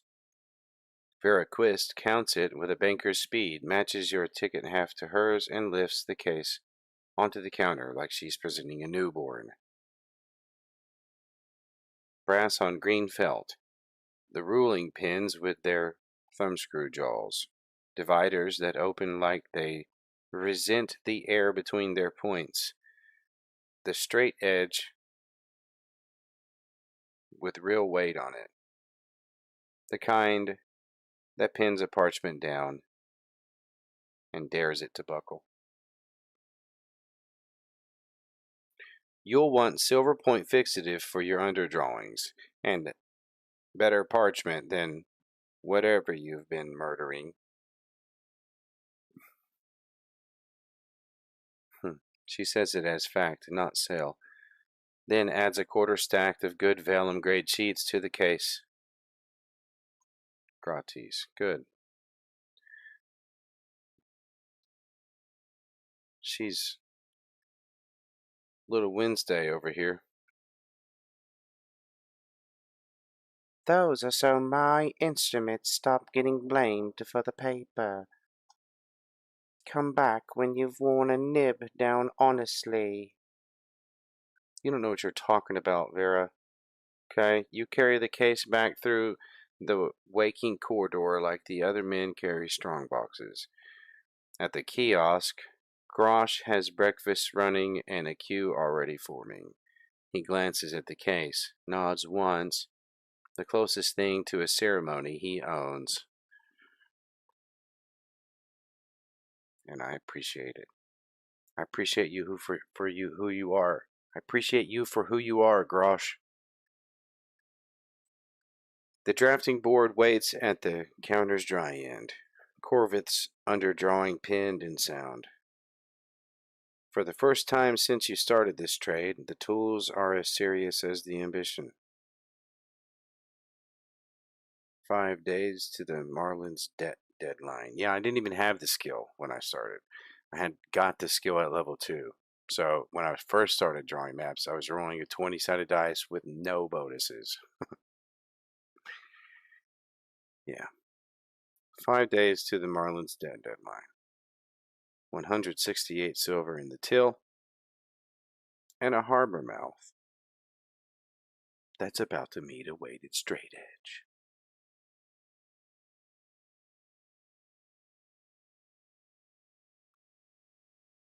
Been the whole day to Corvith's sheet. Grosh covers the counter. You and the new brass go at the coastal chart in every free hour. Best odds yet, +4 to the work. Yep, that's what we gotta do. We gotta get Corvith's sheet done as fast as possible. That's the big deal here. That's what's gonna get us up out of the outer corridors, up to the mid-levels of the Grand Mall, so we can save up a whole bunch of money and then go buy a tavern out in the Dusk Cart or out on the Silk Harbors, wherever seems better at the time. Grosh fails at running the counter. And I fail at running the cartography table.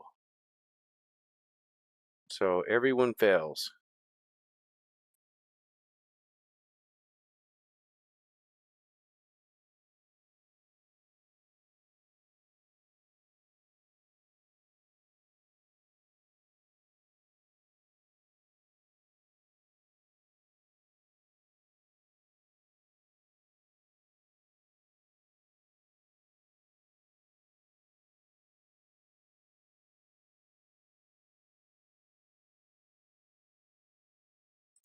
Well, you know, I'm really set up for success here. I have a sailor running the food, and I have a cook running a map making business. Okay, so the brass earns its price in the first hour. What?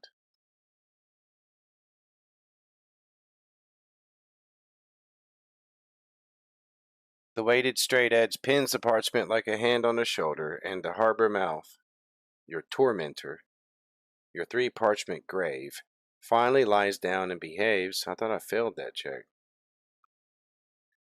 Channel soundings from Petra's corrections go in true. The beacon rock sits where the sea put it. By midday, the whole northern reach is done, inked, and better than anything you've ever drawn. The counter, meanwhile, suffers for your art. Oh, man. But what happened up here? I don't understand what happened up here. It's just slow. Maybe it's just very slow progress. I don't know.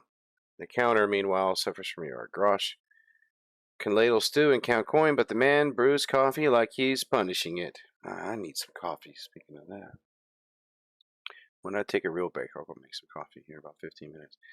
The morning's second pot comes out bitter enough that a mall porter demands his 6 coppers back. Oh no. And gets them glowering. The lunch stew scorches at the bottom because nobody's stirring it while he's handling the queue. And 2 regulars drift up the road to eat somewhere with a cook in the kitchen.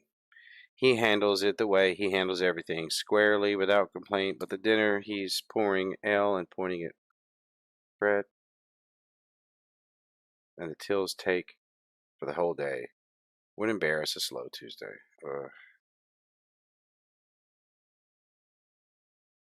I can guard food, he says at close, scraping the scorched pot with genuine remorse. Oh, I can guard food. I see what he's trying to say. Like, I'm the guy who guards food. Okay, you got me over here cooking it. Can't make it. Now we know. But the board is worth the bruise. Corvette's chart lies under the lamp. 4/5 born. Harbor. Mouth true. Northern coast inked. The goal point notch. Drawn the way Petra draws it with her finger in spilled ale. Only the southern reach remains. 1 honest session's work. 4 days left on the deadline. And for the first time this week, the map is ahead of schedule instead of behind it. The lesson writes itself in a ledger of things you know. The kiosk earns when you cook. The maps earn when you draw. And there's exactly 1 of you. Yeah, so Barnaby makes a commitment now. Cannot let the cooking business run without his full attention. He will only draft during lulls and after the shifts, before bed or early in the pre-dawn hours.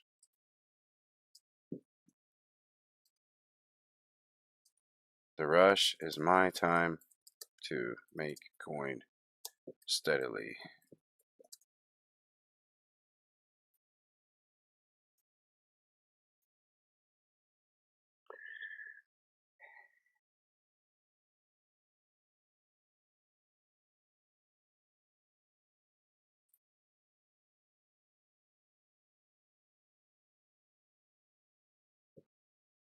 No more working on maps during the lunch hours. Sounds like an interactive book. Yeah, no, it's great.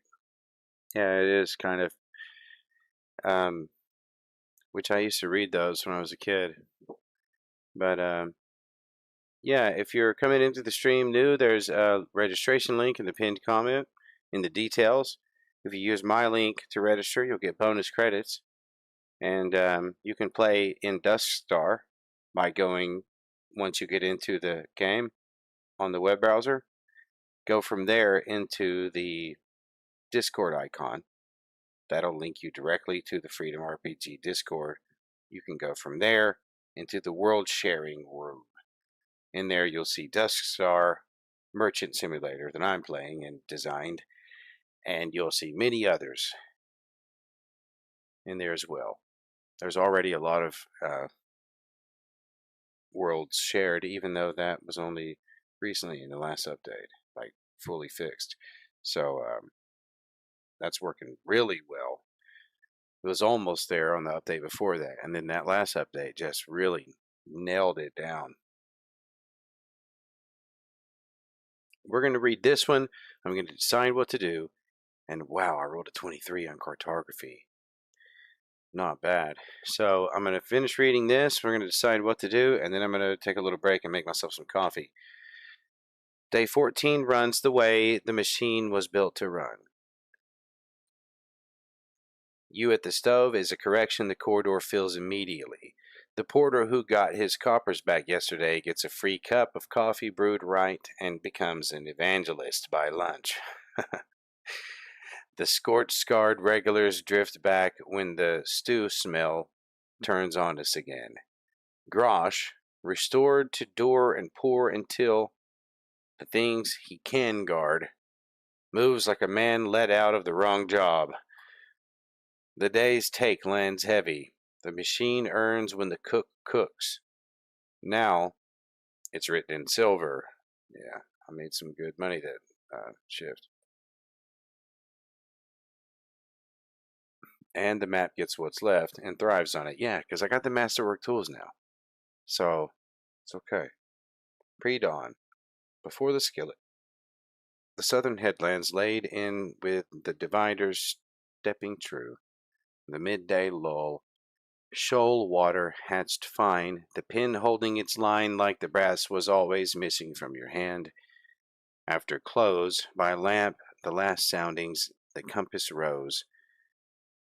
And in the corner, small and deliberate, the skillet and compass mark with the date beneath.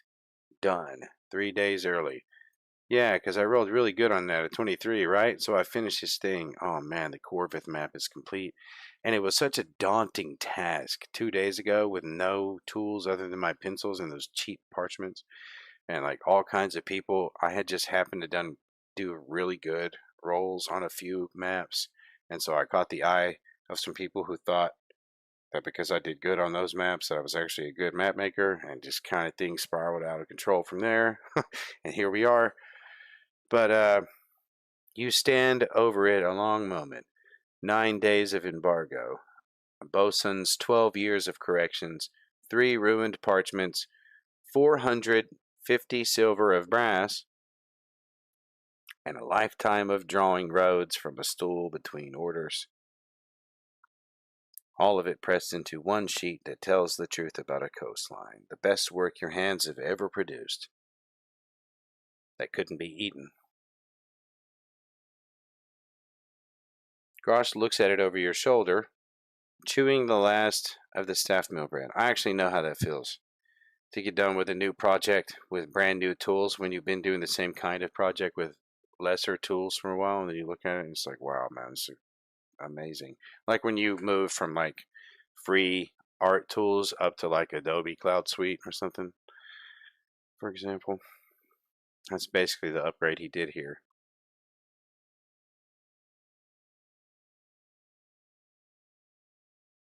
That the 150 one?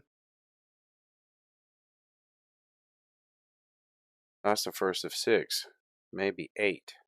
Tomorrow, the Turn's birth. Petra, the terms of the mark, and the Marlin's dead.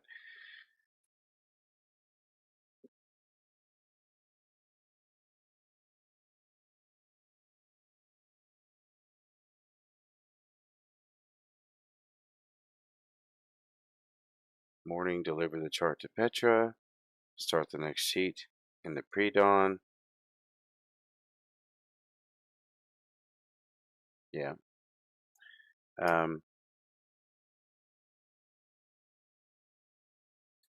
Start on another map just before breakfast prep.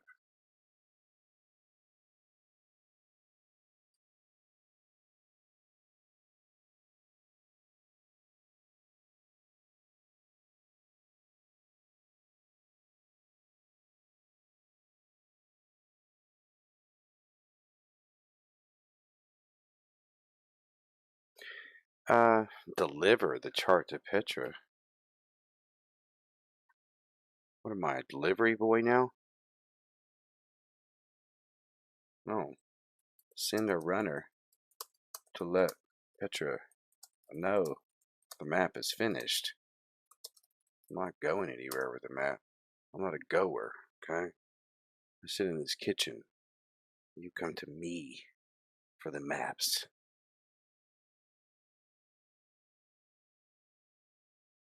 Let's go ahead and establish that now. You know, because I mean, think about it. In the future, he's got the Traveler's Waypoint Tavern out there somewhere on the Silk Harbors. What?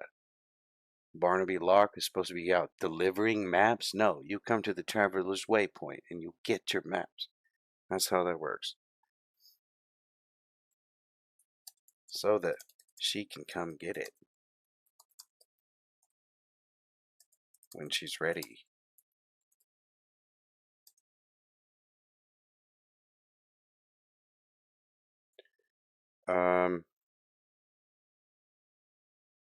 Don't overdo the time spent on the map. Just get the beginnings of my workflow out of the way that I can finish after a strong breakfast.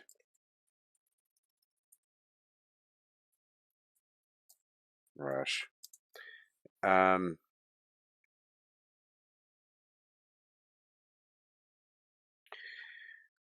take a look at our stock. How's our stock doing? We're at 10 of 10. Bing, bing, bang.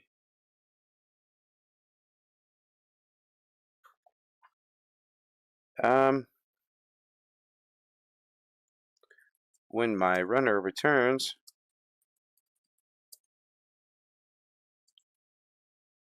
I send him to see about refilling my coffee stores.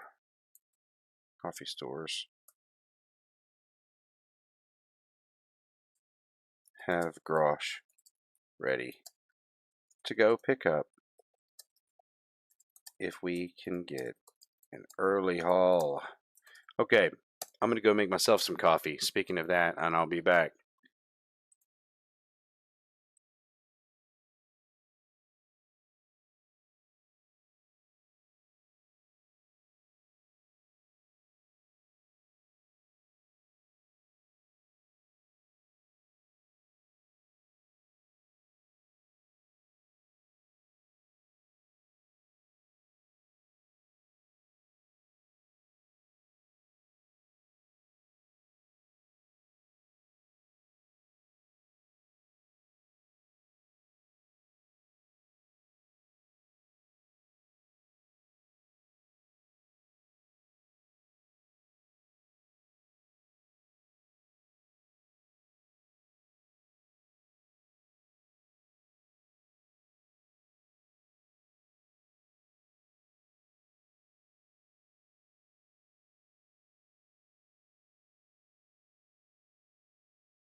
What's up, guys? If you're just coming in, new to the stream, taking a little intermission right now, just a few minutes left on that. But if you haven't registered yet, check out the link in the pinned comment. It's also in the description of the video. If you sign up with that link, you'll get bonus credits. Use that to get in, register, go to the Discord icon, and go to the shared worlds. And you can look and see all the examples of worlds that people have shared. 3 worlds in there that I've put in. 2 are smaller, little just scenarios. And this one, Dusk Star, is a very in-depth campaign based on 3.5, highly customized 3.5 item rules and a new merchant PC class.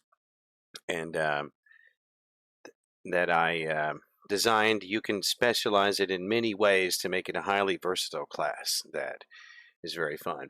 Ask me more about that in Discord, and I'll be back soon. I'm finishing my coffee up.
Alright guys, we're back here. We're going to be starting back here in, let's see, where are we? Day 15 with Barnaby Locke, our, right now, level 2 savant tavern keeper.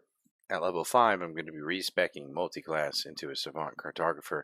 Right now, he's kind of role-playing, building toward that idea, because I didn't want it to just be spontaneous, starting out with 0 skill into cartography, but still built up this little side business with no skill in it. So just a passion of Barnaby's to include that into his, his ultimate dream is to open up a huge tavern out on the Silk Harbor or near the main city gate in Dusk Star. Either way, he'd be happy with either spot so that he can meet adventurers as they're coming into Dusk Star and getting ready to leave off the port or coming in from the port. It's a hub for the entire continent, and so plenty of adventures coming through to part and go various ways. And so his dream is to be the tavern where the adventurers stop to trade rumors and to buy maps of the area and beyond.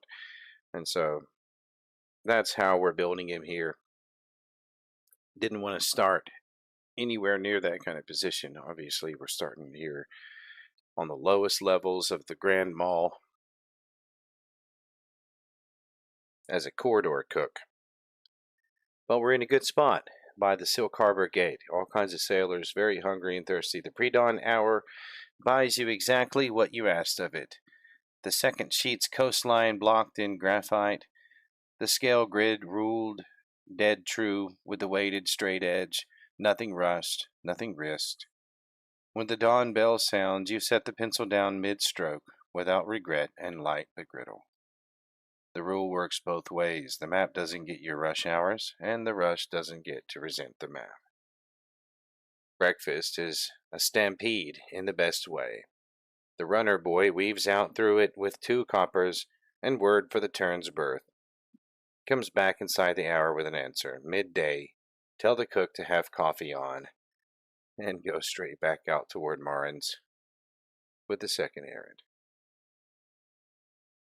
Yeah, the errand boys, the little runner boys, make a good coin sticking around old Barnaby's shop.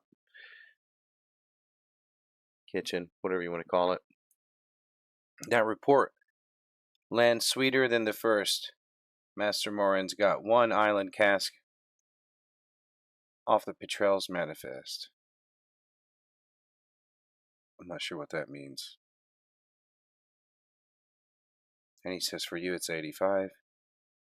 And he says buyer sniff at noon, so send your man sharpish. Oh. Yeah, okay. That's in regards to the coffee. So, cool. 1 island cask of coffee.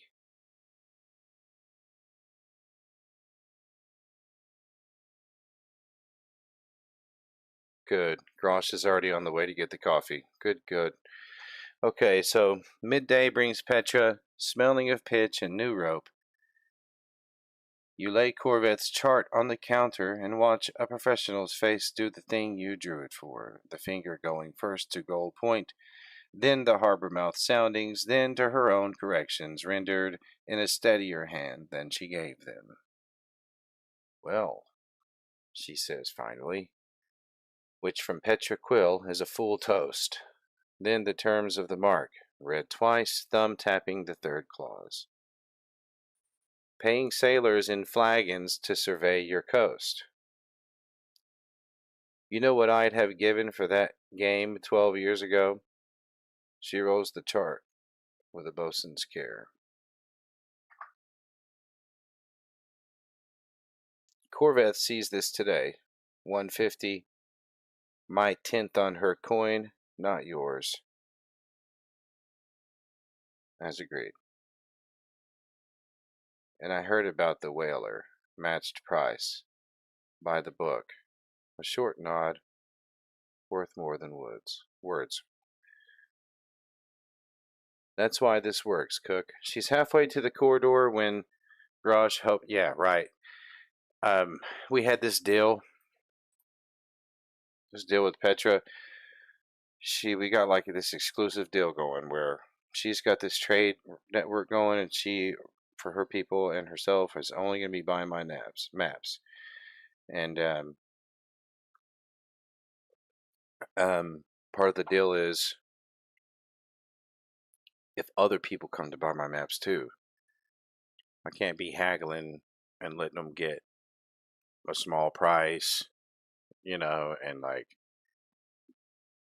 it's easier to go to the cook himself and go around Petra kind of deal. You know what I mean? If it's exclusive, she wants to be the main person, and if you go straight to the cook, then it's full price. Like overpriced, obviously, because it's a specialized skill. It's not like I have the years and years and years of experience like I have with the cooking.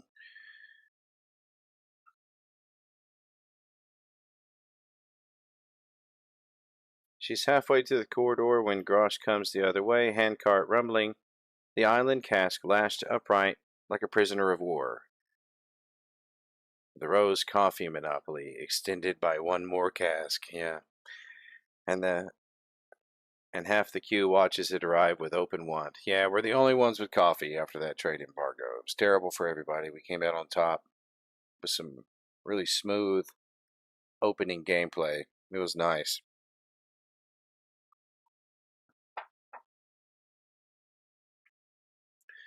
Run the rest of day 15, drafting rolls. Settle week 3 rent.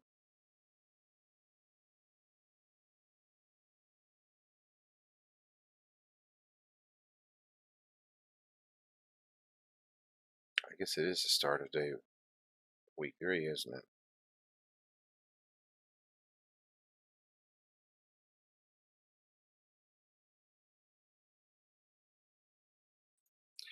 Nah. Run the rest of the day 15, drafting the lulls. We don't need to hire we don't need to hire somebody else yet. That's too much money going out. Let's just keep the same routine. Got a good routine right now.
The afternoon settles into the rhythm you swore to. Pots first, pin second, and both the better for it.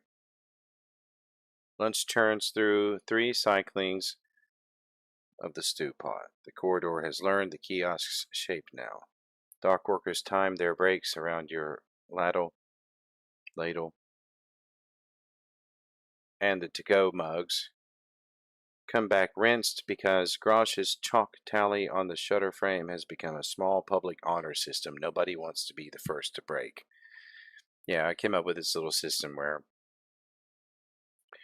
they can take the mugs of coffee out to the port and they return it rinsed. They get a little bit of money back. In the long slant of the afternoon lull, the second coastal sheet drinks ink like it's grateful. Half the coastline set true, the brass doing in one pass what the old pins needed 3 attempts and a prayer for. Yeah. Dinner is roast smell and full stools, and it's just past the second bell when a tar-streaked turned deckhand shoulders through the queue with a canvas purse and a folded scrap. The purse is heavy, 150 silver, the scrap, in Petra's blunt fist. Corvith looked once, paid twice as fast. Signed your terms without blinking. 2 mates off the grain convoy asking already. Finish the next sheet. Q. Okay. Grosh reads your face instead of the note and pours himself quarter flagon, which for Grosh is a festival. You count the till at close because counting it has become the day's dessert. 363 silver, with rent covered twice over, 2 coffee casks in the corner, brass on the drafting board, and the second sheet, 1 honest session from joining the trade, 2 maps sold in 4 days, 6 more buyers circling somewhere across the harbor. Corveth of the Marlin's dad is planning a passage on your coastline. The waypoint, the big room, the long tables, the map wall with a fire under it, has always lived in the someday part of your head. Tonight, for the first time, it has arithmetic under it. Yeah, we've really developed with old Barnaby here. That was just a dream one day. Now we really are just a little side cartography here, and we don't even have the thing yet. So, but we're doing on account of the recent success and considering Grosh's part in it, no small value.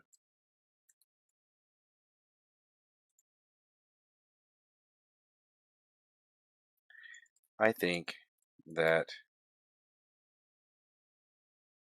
we deserve a night on the mid-levels.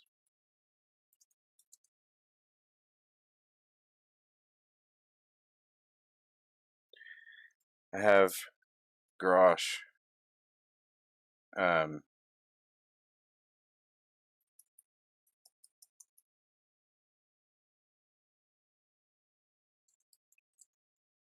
tell Grosh to start getting ready when we are closing up.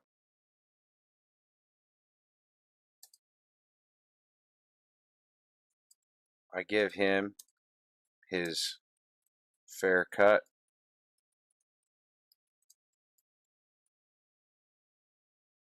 Since there's one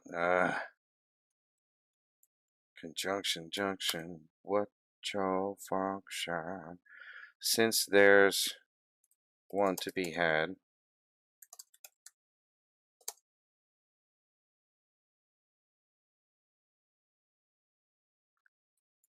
and tell him we're going out on the town. Oh, you know what? We're not even going to the mid-levels. We're going to the Silk Harbor. Night out in night out on the Silk Harbor.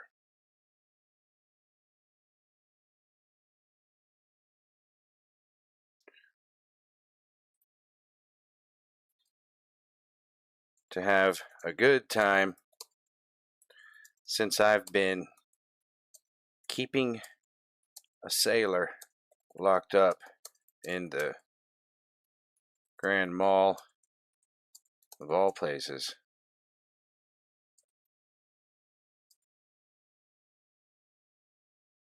And I bet he would look a little more handsome with some salt on his face.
We roll to gather information check,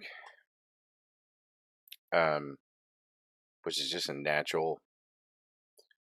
It's a natural thing for the savant tavern keeper. If you're around people talking, you're naturally rolling to gather information check. Anyway, you count the cut into his palm at close. 25 silver, stacked in the open, the way pay should be. Yeah, 25 silver. That's a good pay for Grosh. Grosh looks at it longer than the man looks at money. Fair cut, since there's one to be had. Now go make yourself decent. We're going out. I've been keeping a sailor locked up in the Grand Mall of all places. I'd wager you look a little more handsome with some salt on your face. Nothing makes me handsome,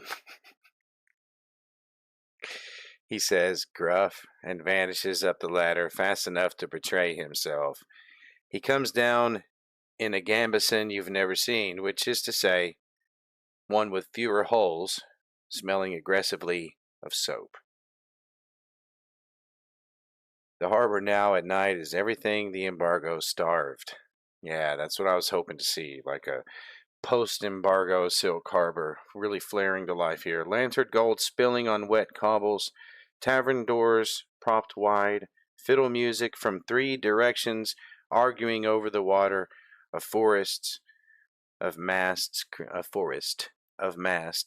creaking against an indigo sky. You do it properly.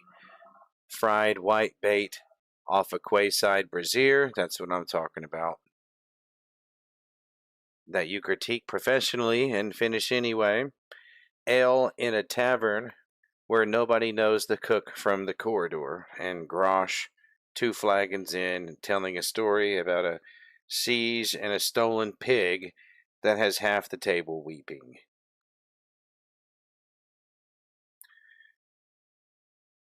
Somewhere past midnight, over the last round, he goes quiet in the way big men do before they say something they've carried a while. 20 years, nobody bought me a drink that wasn't buying my sword. He turns the flag in a half circle on the boards.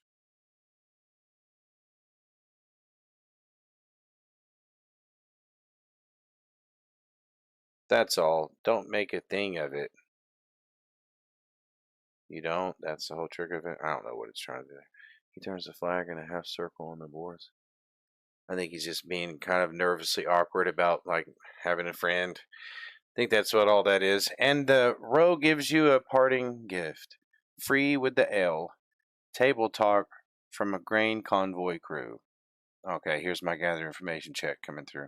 The consortium's been quietly buying up harbor pilots contracts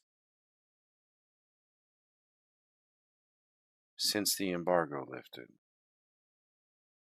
Every licensed pilot in the Grand Harbor answering to Gilded Wake paper by winter.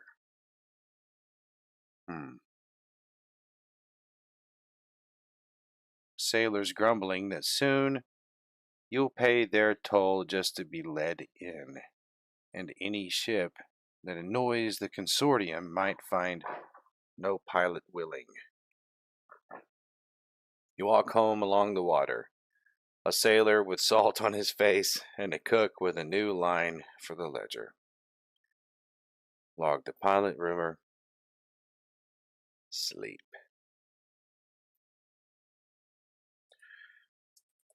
Log the pilot rumor. Sleep. Drafting in the morning. And then breakfast. And I need to see about restocking the rest of my larder.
Entry 12 goes into the ledger by candle stub before sleep takes you.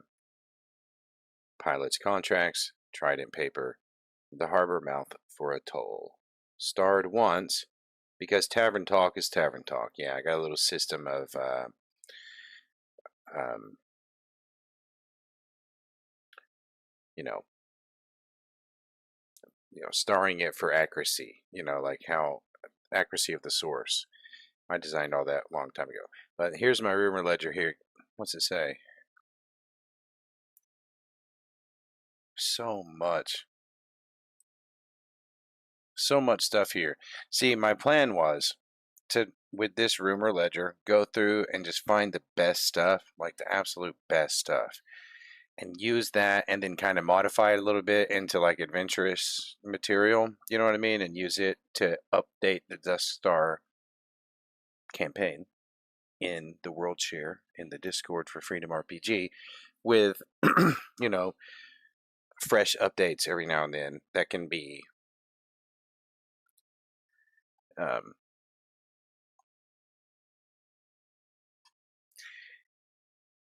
just update the campaign world so that it's freshened every now and then with a unique concept that was modified before injecting it. I don't know. It's probably over explaining it. You get it. Yeah, started once because tavern talk is tavern talk, but the shape of it fits everything you know about the Gilded Wake, about how the Gilded Wake likes to own a thing quietly, completely, and before anyone thinks to bid against them. Yeah, they're trying to buy up all the pilots, the ship captains. The pre-dawn session is the payoff for every rule you've made. Wristed hands, cold light, hot chicory, and the second sheet finishes. The last soundings go in clean. The compass rose blooms under the ruling pin, and the skillet and compass mark takes its date. Cool. I got a whole map done. It used to take me like a whole week to finish those because of how hard they are. 2 premium charts in 3 days. You rack it beside the master copy and light the griddle, feeling like a man running downhill. Breakfast roars. The harbor's rhythm is your rhythm now, and the queue proves it daily. Afterward, the restock. Marin is cool. He's the guy that I get my stock from, my supplies, and he's a cool guy because I spent a lot of money one time with him, and like just did some smooth talking and stuff, and we had this deal going on in the embargo where I got first pick on like right before the consortium was about to buy everything out, and he had to raise the prices for that. Here's a wild story. A lot going on in those first 10 days. It's like the gauntlet of getting a profitable tier 1 stall going because you start pretty broke. You can't even afford a first week's rent when you start.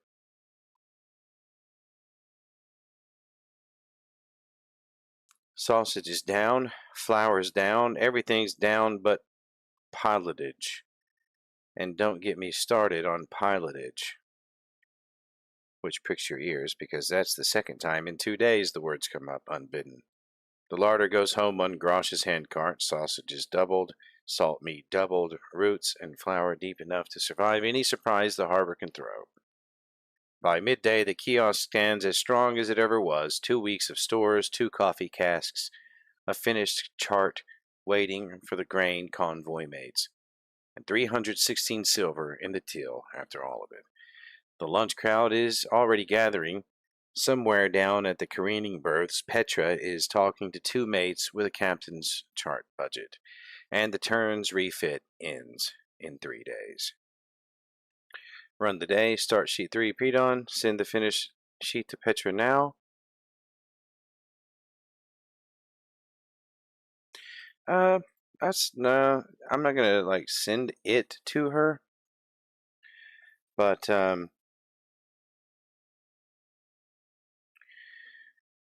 my courier lad is almost becoming my personal employee because I have 2 missions again for him today. Actually,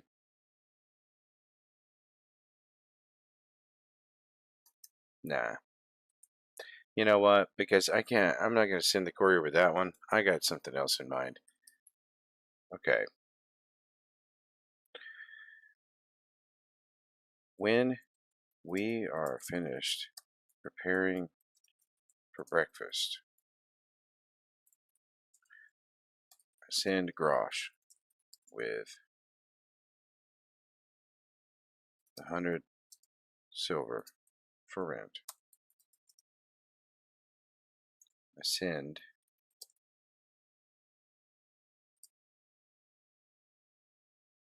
the runner, same one,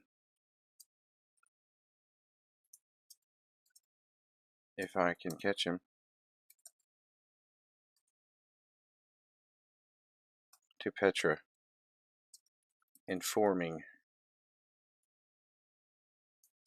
her that another map has been completed. I rest in the lull before lunch, casually prepping.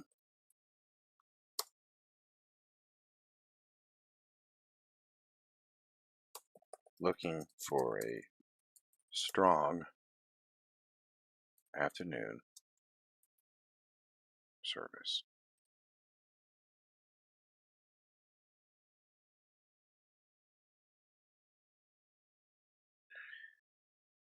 Hey, Matthew Jacobs. What's going on, man?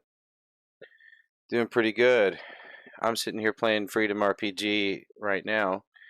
If you haven't tried that out, if you want to, you can check it out using that registration link. You get bonus credits to try out some prompts. And it's basically an AI-powered tabletop role-playing game of your choice, really. I'm playing the 3.5 Merchant Simulator campaign that I designed. You can see that in the world share section of Discord if you want to check that out.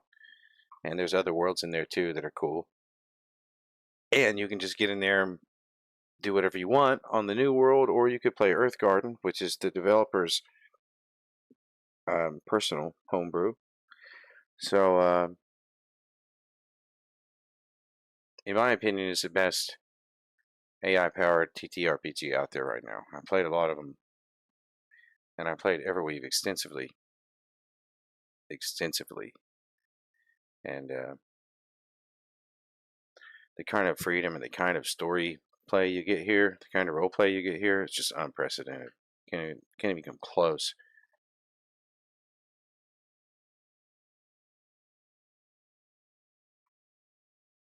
There's a reason for that, and it's technological. There are some advantages and disadvantages to the style.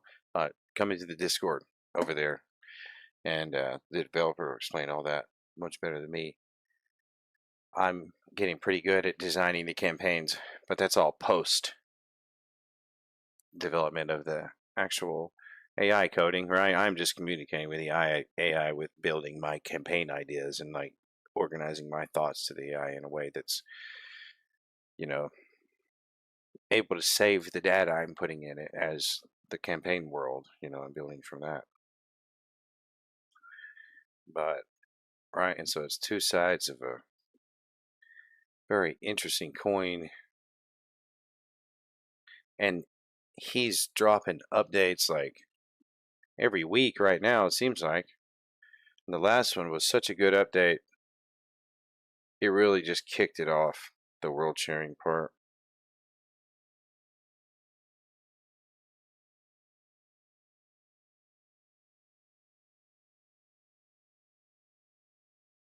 Cool. This one that I'm playing is the Dusk Star Merchant Simulator. It's highly inspired by D&D 3.5, though I had to I had to modify it extremely, including adding a whole new merchant PC class of my own design, which has 4 specialization paths. And the 4th path is really actually kind of open because you can decide for yourself what the savant specialization is, as I've done here, like the tavern keeper, and then the multi-class when I go up, and the next one is going to be cartographer. The main 3 specs for the merchant are more like direct. You got the ironmonger, he's a forge guy, right? He forges weapons and armor, and he gets combat bonuses, especially using stuff that he crafted. So he's one of the only like really combat oriented merchants that you can spec as. And then you have the arcane broker, and this guy can use spells from reading scrolls, but he doesn't actually have to use the scroll. So he's got his master book of scrolls, right, that he also can copy and sell as a tradesman, or he can make potions, or he can sell magic goods, or he can do enchantments of different kinds, right, and sell that. Whatever you can imagine is your trade. It's kind of open on that because you're an arcane specialist, but you have to have a specific trade, right? And so you design your business along with what your skills are. It's kind of open to what you can imagine, and then you'll start that way in the lowest kind of imagined tier of that. And like I played a little potion maker for a while that, he was real strict about it's a potion shop. Quit asking me and all this other stuff, because people know what he does. But the business is just potions. And then he's got this like case over there with a scroll that is marked way up, like 3 times above market value. And if you are willing to pay him 3 times above market value, then he will pin you a scroll. But like you are paying him for it. Anyway, it's cool. You can come up with things like that to make it fun. And that's what I've done with the cartographer side business here. It makes it really interesting and fun. Good role play.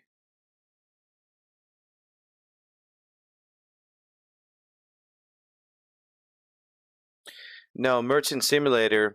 So let me explain. The game is actually Freedom RPG, and Merchant Simulator is one of the campaigns that I designed to be played with Freedom RPG. But in reality, Freedom RPG itself is just that. It's freedom, and you can play anything that you want of any rule set. And I can give you the prompts for that, or you can upload the PDF yourself and tell it to reference that. Any PDF rule set that you own. Or you can use Freedom RPG's homebrew campaign called Earth Garden. Or you can just click New World and start typing whatever you want and make up your own game there on the spot. That's what I immediately started doing, and which evolved into me creating this huge campaign of Dusk Star. And actually, I'm working on a secret second campaign that's even bigger than it's so kind of, I don't really know what the word to describe it would be, but like it's so whatever that word is that I'm not going to bring it up until it's ready, because yeah, it's pretty cool. The factor says your account's the cleanest on the corridor, and her words, a man who pays like that should come talk to me before winter about what the mid-levels cost. Exactly, because I really need to get a tavern on the mid-levels, because this is plan. Look, I'm not planning on staying in the Grand Mall forever. Like, that's how you get started. A certain character might want to climb to the upper tiers of the Grand Mall, get that 4th tier going, and, just become a real source of influence out in the merchant quarter of your choice, depending on where you are in the Grand Mall. Silk Harbors, Emerald Isle, Ruby Bay, or Dusk Heart. But my plan is to leave the Grand Mall soon, and not soon, actually, probably in several levels. Leave the Grand Mall, open a big tavern out in the Silk Harbor, or by the entrance to Dusk Star, the main gate to the city, Inland Gate. I would be happy with that spot as well. Uh, yeah, just rambling here. It makes it fun for me. That's what I love about games. Because even when I play limited games, like, limited RPGs that are linear, because, what else can they be? They're on a limited space there. And they have programmers that pre-design the entire thing rather than generate it on the spot.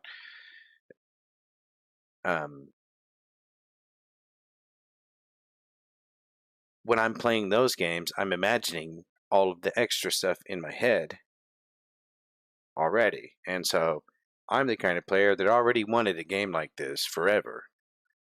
And Dungeons and Dragons and other role-playing games definitely resolve some of that itch. But there's kind of a new genre here developing that, Freedom RPG is really like on the ground level of. And it's a great genre of gaming, in my opinion. I am having a blast working with Freedom RPG and playing their game and designing campaigns and other media, and it's been a great time. One second, my son is trying to get my attention.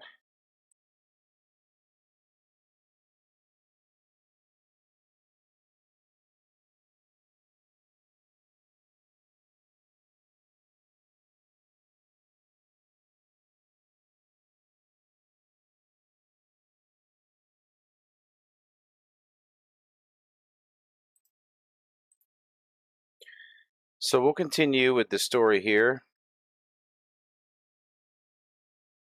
Yeah, the mall's rent factor just left the door ajar. Yeah, so we are going to climb to the mid-levels, and we're going to open a pretty nice little tavern spot on the mid-levels.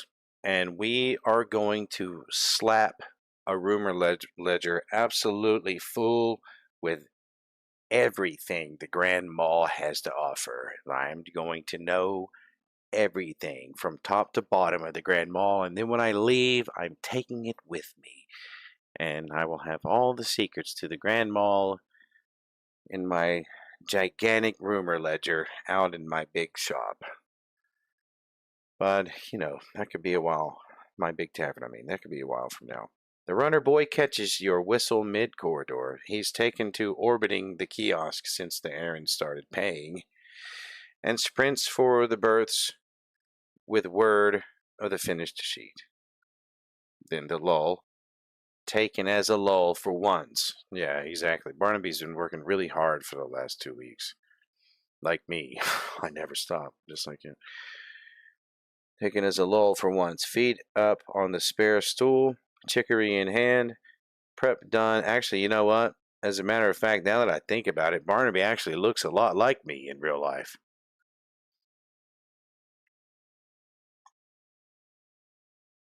My hair's a lot longer, though. The afternoon and evening services rewarded. Steady, unhurried, profitable. The kind of shift that doesn't make stories because nothing goes wrong. Yeah, okay, good shift. Weird metaphors sometimes. That's okay. Petra comes at dusk, and maybe it's just sometimes I might not read it in the right inflection that it's meaning, obviously, because I didn't write it. So I'm reading it like I'm sight reading this whole thing. So I'll look past that. Petra comes at dusk with both grain convoy mates in tow. The first, Jessaroon. Okay, no picture for Jessaroon. That's okay. A compact woman with a navigator's squint reads the news sheet for exactly as long as it takes to find Gull Point, then counts out 150 silver without being asked twice, and signs the terms with a flourish. The second mate turns the empty map rack over with his eyes and settles for the next best thing. Harbor approaches, then. This harbor, the roads, the anchorages, where the ground fouls, same price, same mark, before the convoy sails, if your hands can do it. Petra behind them holds up 4 fingers, where only you can see. 4 more buyers after these. If the sheets keep coming, wow. Petra's really hooking me up here. At close, the till reads 3. Well, you should have seen like the huge, you should have seen the huge deals I was making in that first 10 days. Like, we started this at day 10, but while I was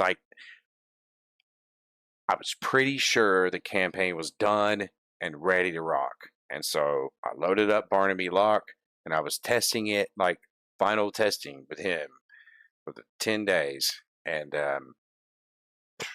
I was like laying on my couch at night, like playing it to see if it was going to work out. And this is still the same character, so it's ready. That's why I posted it up there, and it's good to go. Now you can start, if you start in the world sharing, the way it starts out in the opening, you can either build your character there with the AI slowly, however you feel like doing it.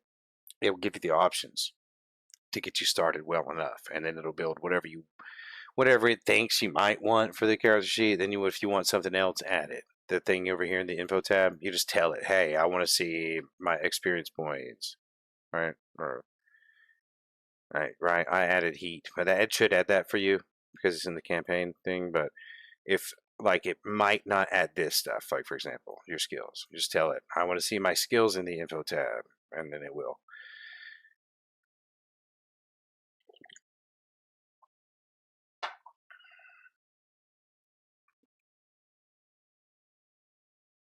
At close, the till reads 394 silver. Rent paid through week 3.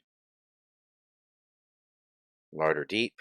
3 charts sold in 5 days. A 4th commissioned. The pre-dawn hours have a job for as far ahead as you can see. Yeah, that's what it seems like. Day 17, 18. Run the engine. Shifts at full. Do we want to click remote at 17 and 18 days? I guess that Freedom's given us the option here, telling us, at least maybe hinting that we can do that in case we only just think we have to do it a day at a time and a shift at a time, and it's telling us actually you can speed travel as much as you want. Maybe that's what it's doing with step 1. I don't know. I'm not ready to do that yet, I don't think.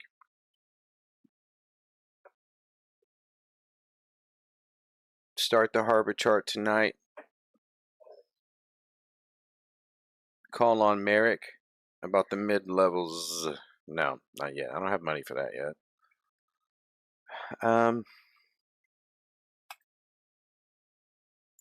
I don't have the kind of coin I need to talk about the mid-levels yet. I need to get more of a foundation. Keep grinding, same routine.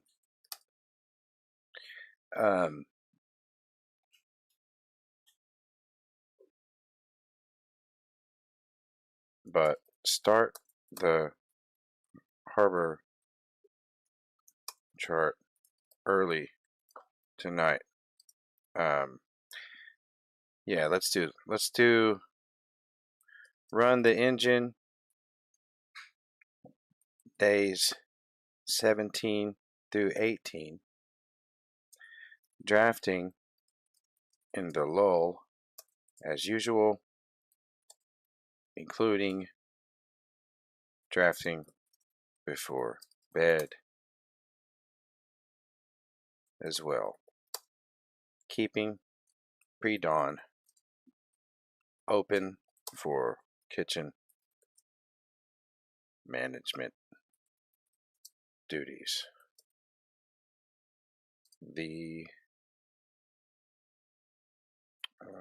Yeah, that's whatever. Okay, that's good.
Okay, looks like some very successful rolls here.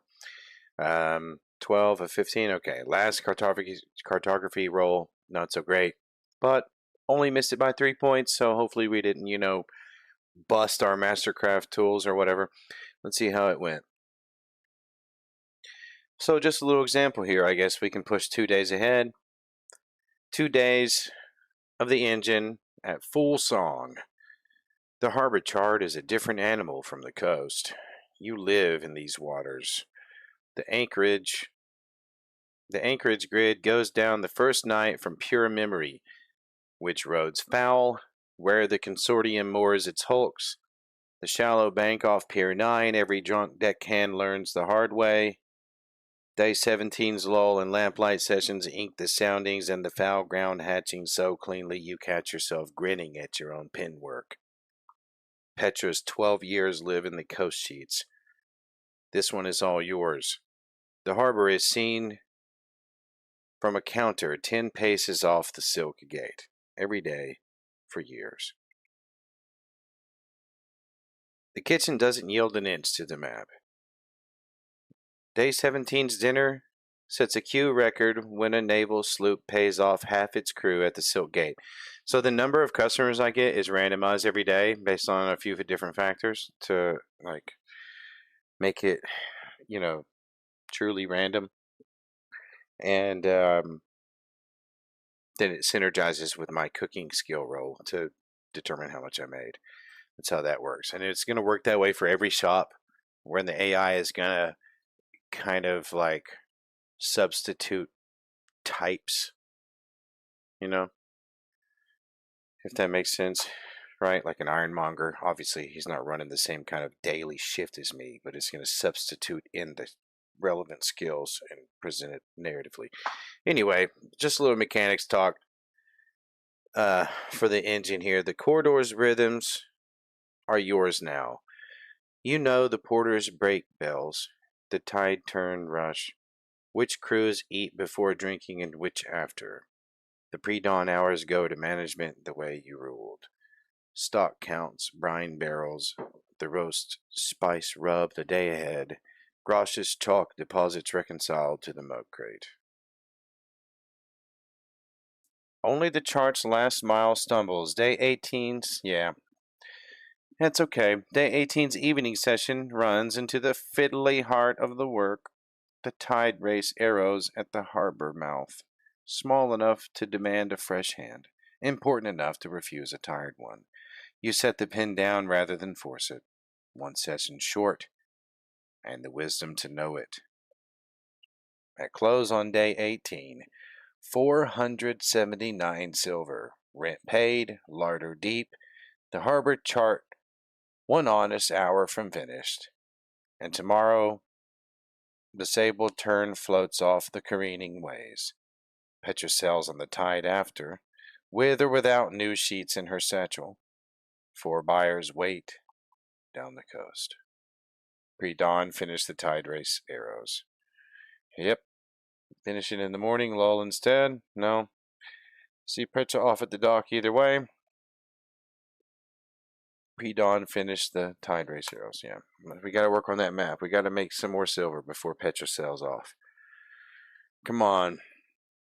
Come on, we got to make Petra proud like we did the first 10 days. Oh, a 25 on the map. 25.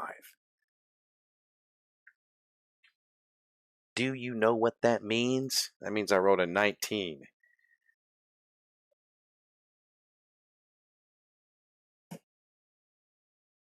If it was a short sword, it would have been a critical hit.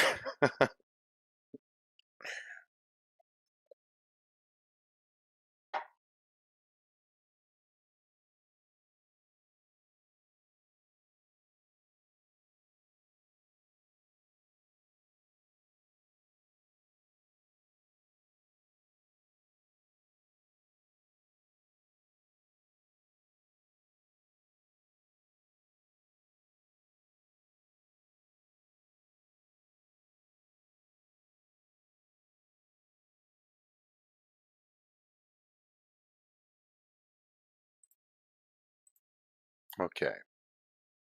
we rolled a really good. We did 10 points above target on the map. So the AI, I expect the AI is really going to like emphasize and like over exaggerate how good we did on the map here. Let's see. The pre-dawn is windless and blue dark, and your hands are exactly as fresh as the work demands. The tide race arrows go in one by one, small, fierce strokes showing where the harbor mouth runs like a mill race at the ebb. And when the last one dries, you sit back and know, with the certainty of a man who's tasted his own best dish, that this is the finest thing you've ever drawn. Your harbor. Nobody else could have made this sheet. The convoy mate comes at mid-morning, reads it the way the others did. Pier 9 bank first, then the tide arrows, then a long low whistle, and pays his 150 into a till that's starting to need a bigger box. Yeah, things are going good here at the kitchen. The maps are really sealing the deal here. You close the counter an hour early and walk down with Grosh to see the sable turn off. Now, see, the reason I thought of doing the cartographer stuff is because I knew in my head, just from knowing the tables of the D&D 3.5 item stuff, tavern keepers are actually probably, unless they have, that's why they all have rooms and stuff, because the food and the ale, you're not making much. You know, you're talking about like 6 coppers for a flagon and stuff, you know? So that's nothing. So I knew to like quickly advance my character, I was going to need some kind of side business. And so I thought cartography would work really well with the tavern keeper that did like the, trading rumors with adventurers. Adventurers come into the tavern to look for what's going on in town, right? That's the first place they go. Who needs help in town, right? So he's that guy. That's Barnaby Locke. Everybody can trust old Barnaby.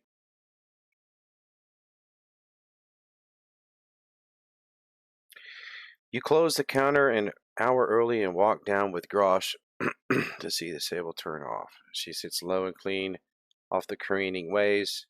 New copper bright at her waterline. Petra back in working oilskins, especially the 2 minutes of sailing morning hours. I need just a second here to get a drink.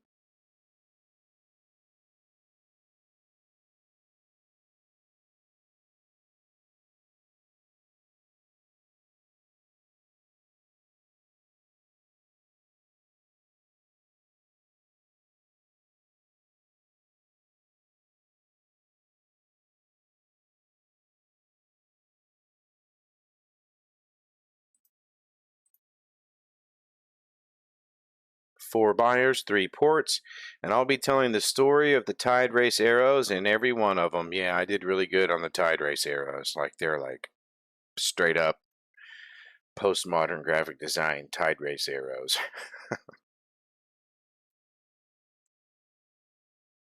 Keep drawing. I want sheets stacked when I'm back, and corrections waiting. That counter of yours is the only chart house on this coast. What happened?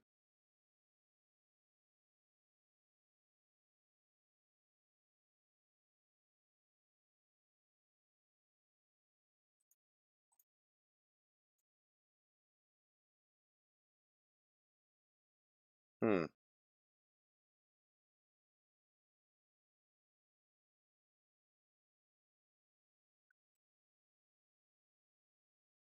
Hmm. Maybe the server went down.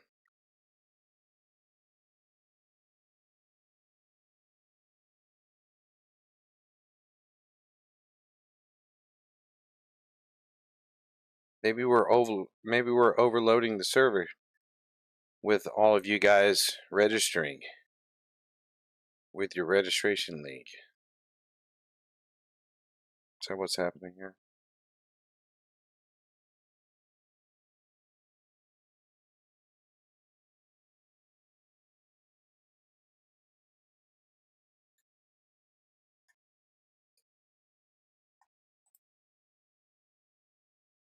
Here we go. Let's see. Traveler's Waypoint, Barnaby Locke, 27,000 words. Here we go. Oh, he put out an update.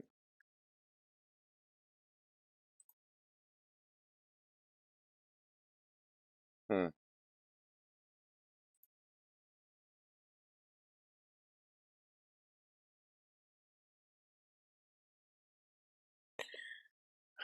Wow, a middle of the night update. That was unexpected,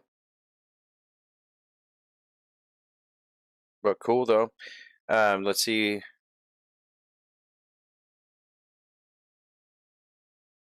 That was quick.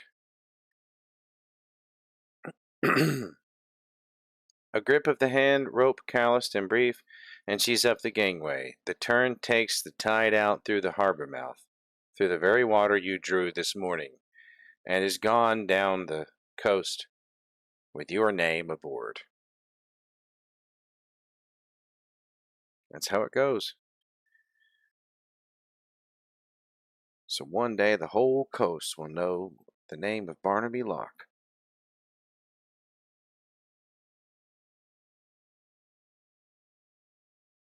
629 silver. Wow, I'm doing really good right now. 4 charts sold in 7 days. The corridor at your back, humming. Grosh watches the cell shrink and says what you're both thinking. Gonna need a bigger wall. Yeah.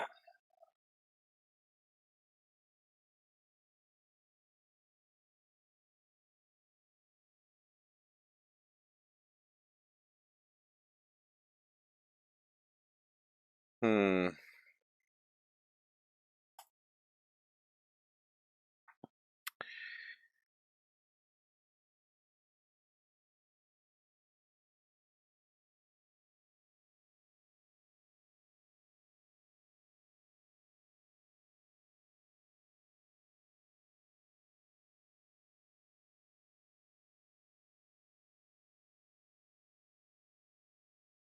I'm really close to leveling up.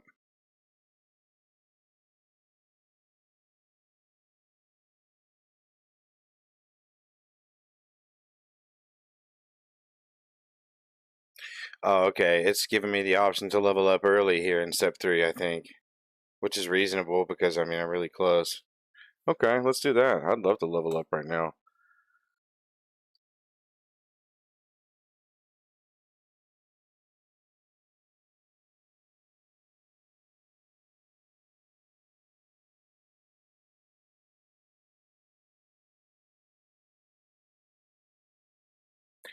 We had talked about the level 3 plan a little bit earlier in the build. And maybe it's going to ask me some questions, or maybe it's going to follow what I told it to do a lot earlier in the campaign. Let's see.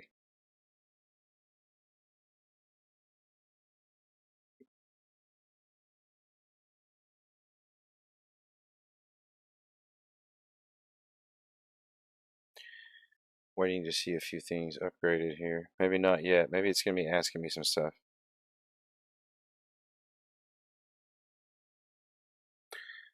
That evening, over the last of the staff meal stew, you take honest inventory of yourself the way you take the inventory of the larder. 3 weeks ago, you were a cook with a hobby wall. Now your hands know. Oh, it wants me to like plan my level 3 now so that when I reach the experience here in just a minute, it'll be ready.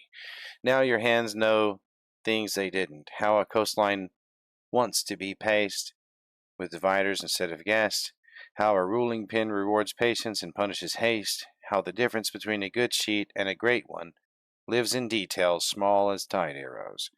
The brass taught you some of it, the failures taught you more.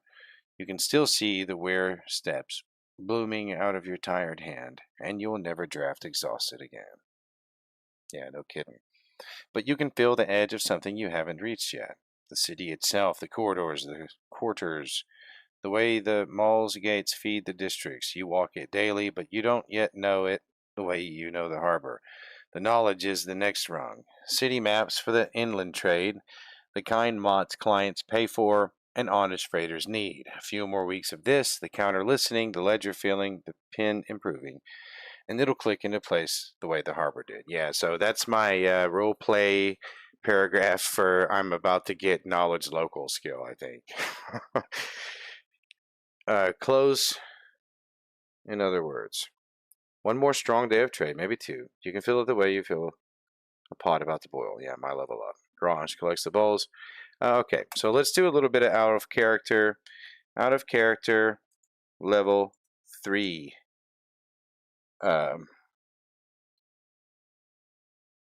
Discussion.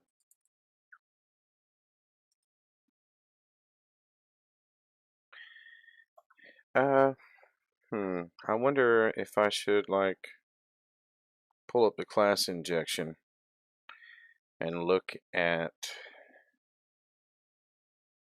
what the class feature. Now I'll see how good the AI does, because not everybody's going to have that on hand right now, because I don't have the player's handbook done. And we'll see how the AI does describing it. Describe the new class features that will be coming from the custom merchant class. Once again, I have to cough.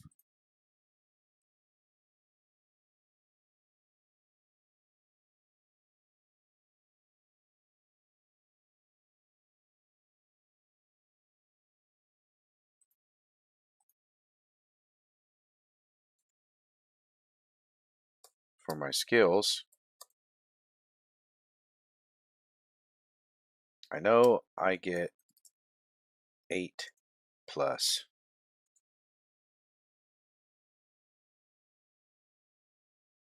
What is it?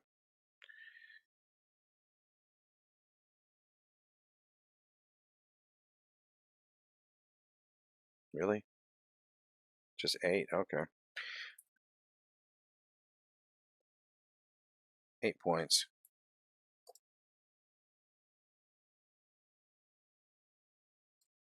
So I put or cross class. So the craft cartography is cross class. So that costs more. So it costs 2 points to put 1. So put 1 in craft cartography.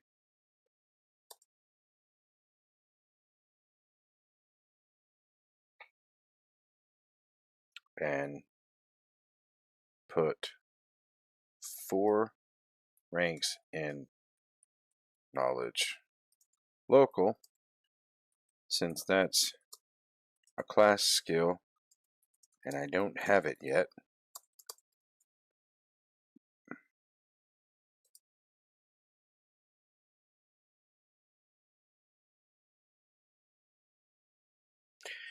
Okay, so that leaves 3 points remaining. Well, no, 4, 5, 6.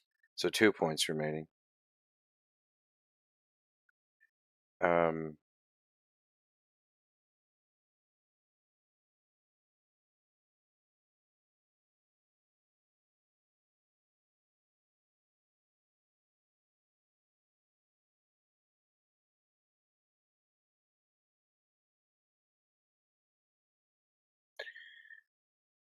1 point in diplomacy. 1 point in sense motive. Yeah.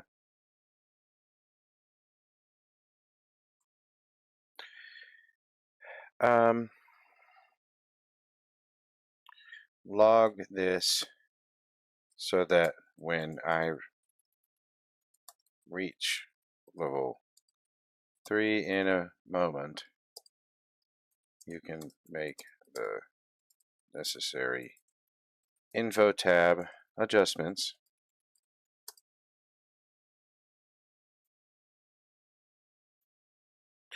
Describing any choices I need to make that I am forgetting. Okay, so that's the OOC part. Now for the in-character part, let's see.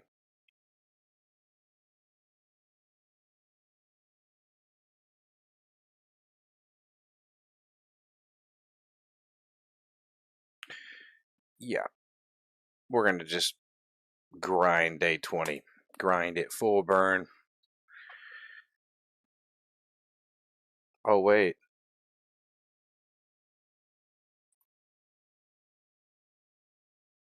I didn't get to put my part of the message in, did I? Stop. Oh man, I lost what I had put in there. And that was a lot too. That's unfortunate. Can I control Z that in any way? Is that possible? No. That was a dumb question. Okay. Out of character. Level 3 guide. 1 point in the cross class craft. Cartography. 4 points in the new class skill knowledge. Local. 4, 5, 6. 1 point in diplomacy. 1 point in sense motive.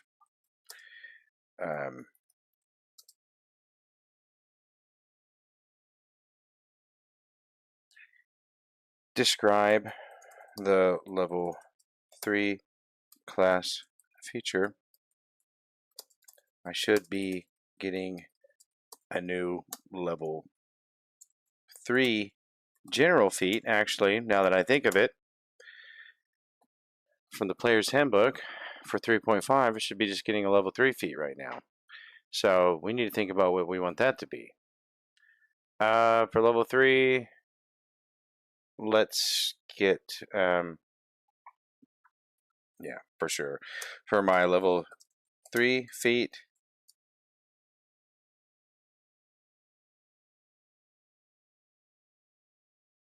I need to get something that will increase my cartography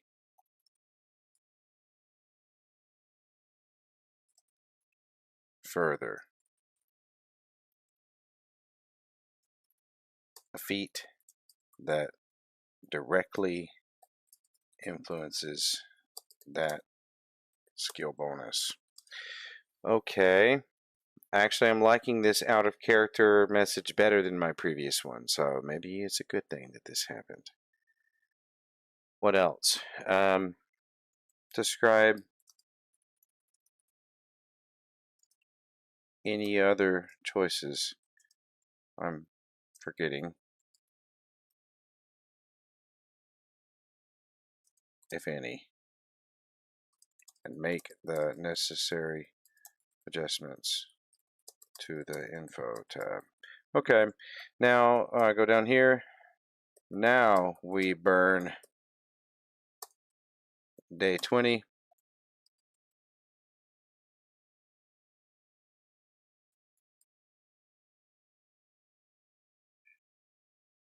Same routine.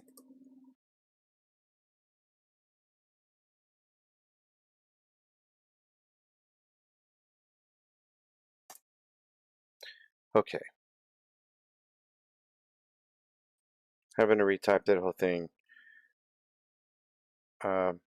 Actually, it was pretty good because adding that level 3 feat, because I forgot for a second that you get a level 3 feat as a 3.5 D&D character. Just in general, you get an extra feat at level 3. Just in general, everybody does.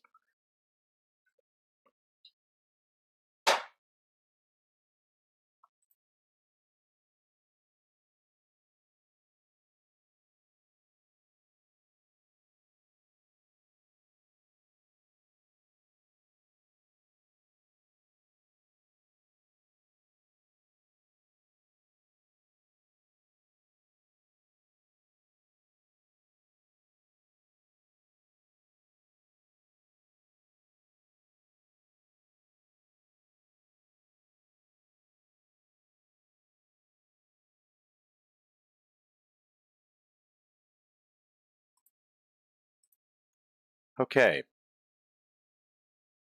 Okay. I gained 4 hit points. That's nice. I mean, it's okay. Nobody ever hits me, but they might one day. I rolled 25 again on cartographer. That's amazing.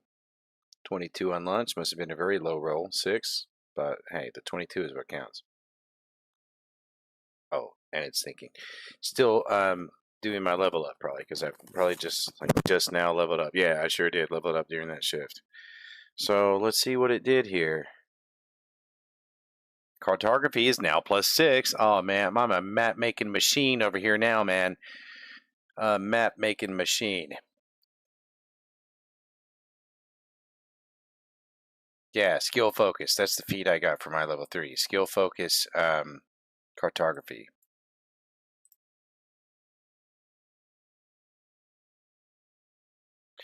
And I'm gonna get some synergy from the level 5. Day 20 burns clean, end to end. Breakfast heavy, lunch heavier, the dinner roast selling out before the second bell, and between the waves, sheet 3 grows under the brass like it's in a hurry. Somewhere in the middle of it, something quietly settles in you. The pen stops being a tool you use and becomes a thing your hand simply does, the way the ladle did years ago. You catch yourself pacing off the corridor's length in your hand while the stew simmers, mapping the quarter the way you map coastlines, gates, choke points, the alleys that flood. The city's been drawing itself into you all along. Now you can feel where it's going. That was my knowledge local skill, I think. I got that. +4 now. So that's cool. The till closes at 6. That's like a synergistic feat for my rumor ledger. You know what I mean? Just like strong role play going on here. Strong role play choices.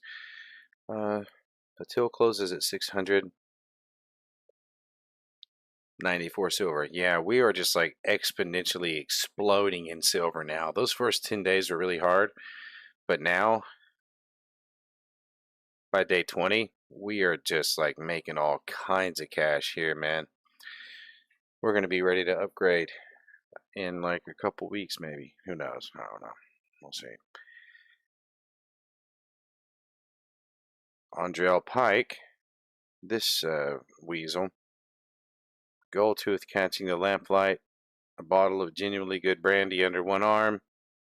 He sets it on the counter, a gift, not a bribe. Careful to look like neither. Locke. He glances once at Grosh, once down the empty corridor.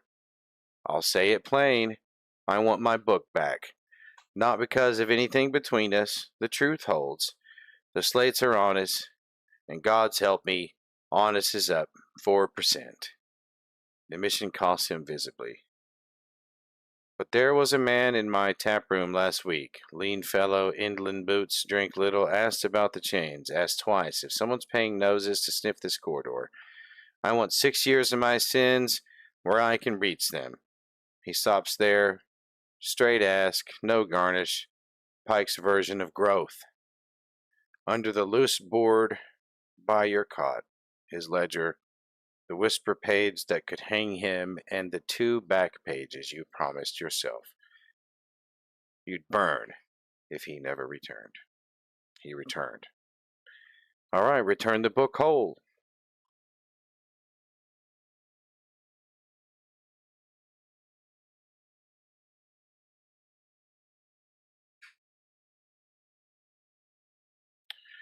How do we want to treat Pike here?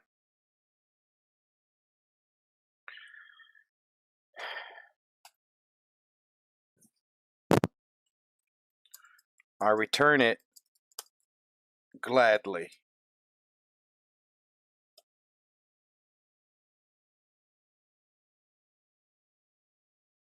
But then, on to business. I level straight with him. Pike is no good at the counter. No good at all. But he can stock a whole hell of a lot more barrels of ale than I can.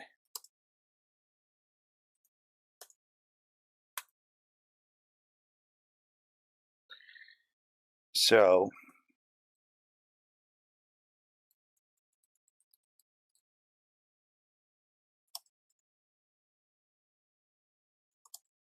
he needs to enter a business where he can actually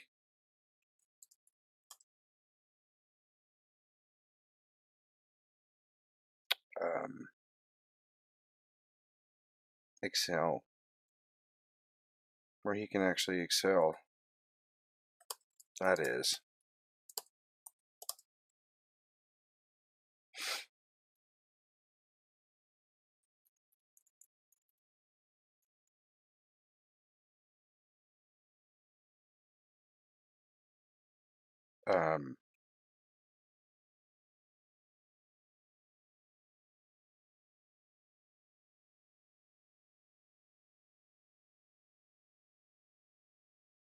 When you think about how I word this last part for a second.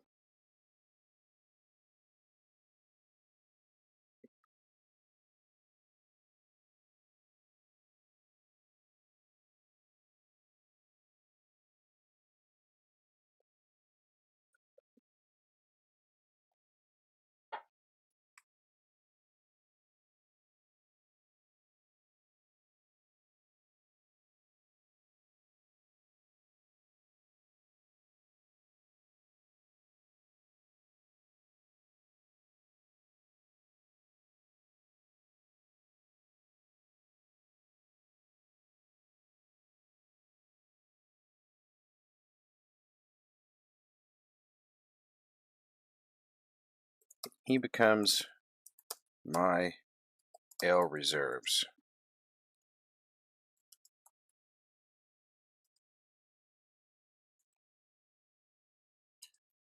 I'll double the limit at dinner.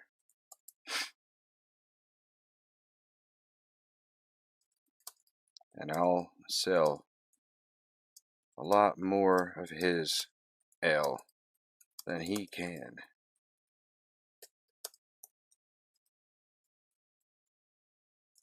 Everybody wins. And everybody is doing what they are good at.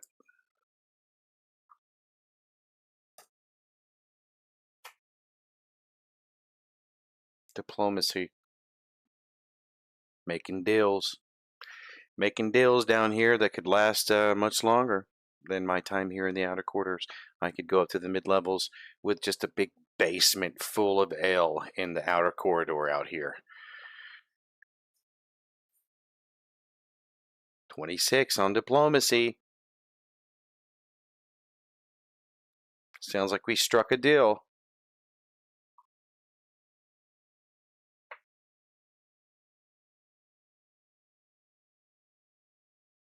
Guys, if you're coming into the stream for the first time here, check out the registration link in the pinned comment or the description of the video there. That's a special registration link that'll get you extra credits. So you can try out this campaign or one of the others that's in the world share in the Discord, or you can try Earth Garden. That's the developer's homebrew. Or you can just click New World and just type whatever you want and get started however you want to.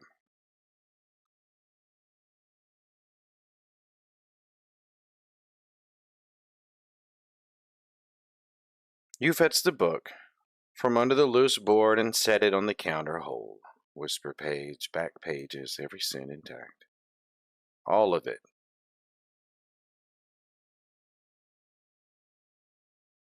Never read you a word aloud, never will. Pike flips to the one page that matters, finds it there, and something in his shoulders unknots that's been knotted since the arrests. He doesn't say thank you. He pours 2 measures of the brandy instead, which is the same thing in his language. Now, business. I'll level with you, Pike, because it's cheaper than flattery. You're no good at the counter. No good at all. The gold tooth vanishes. Cool.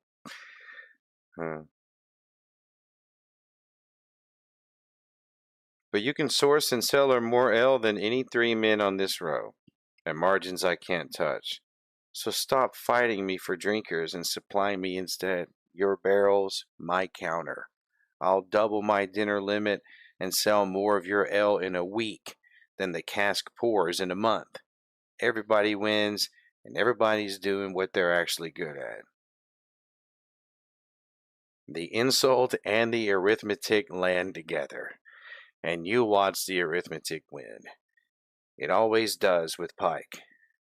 Yeah, he's smart. He's not dumb, that's for sure. He haggles like the wholesaler he was born to be. Keeps his own taps, demands a floor price in writing, offers 5 silver a barrel.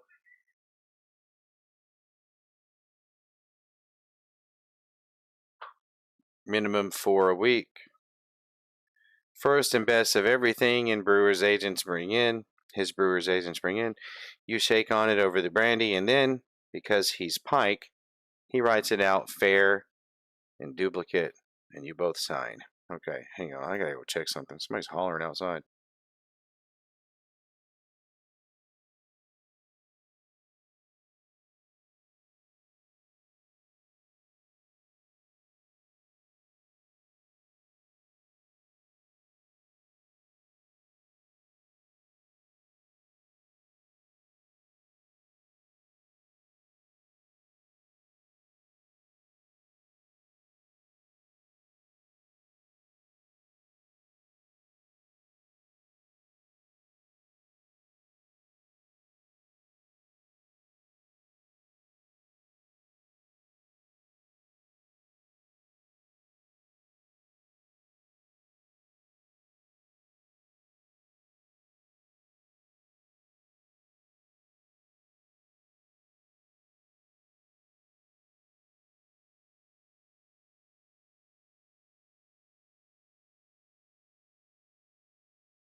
Okay. 12 years I tried to be my uncle, he says at the door, ledger under his arm like a returned limb. Should have tried being a seller sooner. He crosses back to the cask, through the dark. Grosh corks the brandy and considers the night's ledger of events. The level of trade, the pact, the book gone home. 4 drinks at dinner. The Gannettes picked the wrong month to sell. That's his former crew that he was on.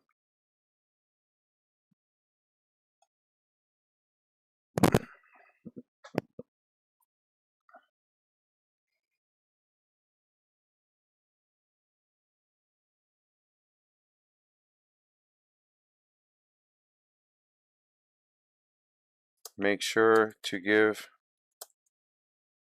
Grosh a fair cut.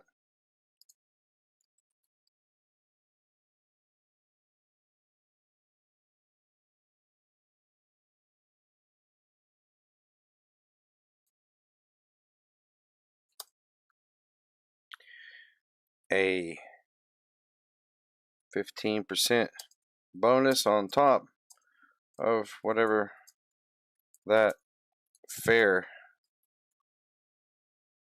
cut was. Launch the 4 drink limit with an ever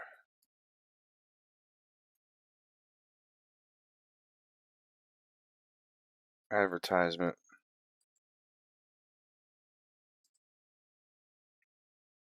Two couriers up and down the corridor.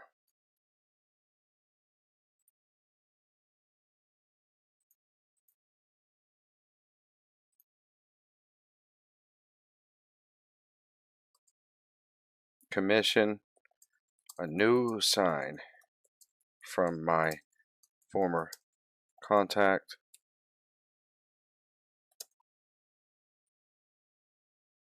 From when I first put up the sign.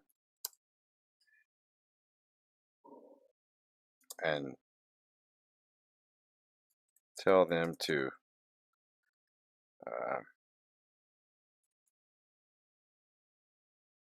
put some haste on it.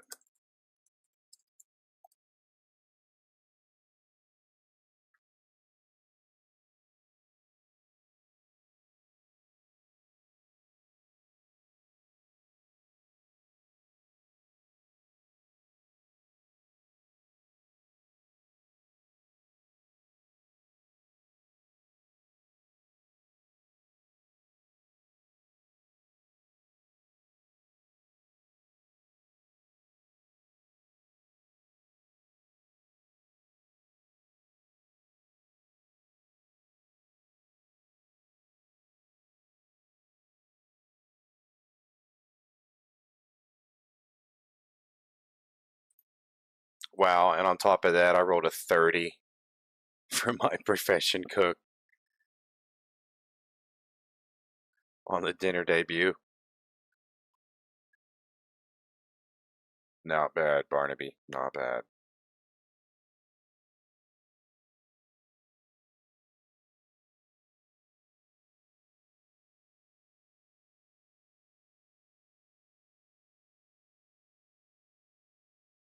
That was a good deal that we made with Pike. I made that up right in the spot, too. I hadn't thought about that at all before. And he used to be my enemy. That's the cool thing about it.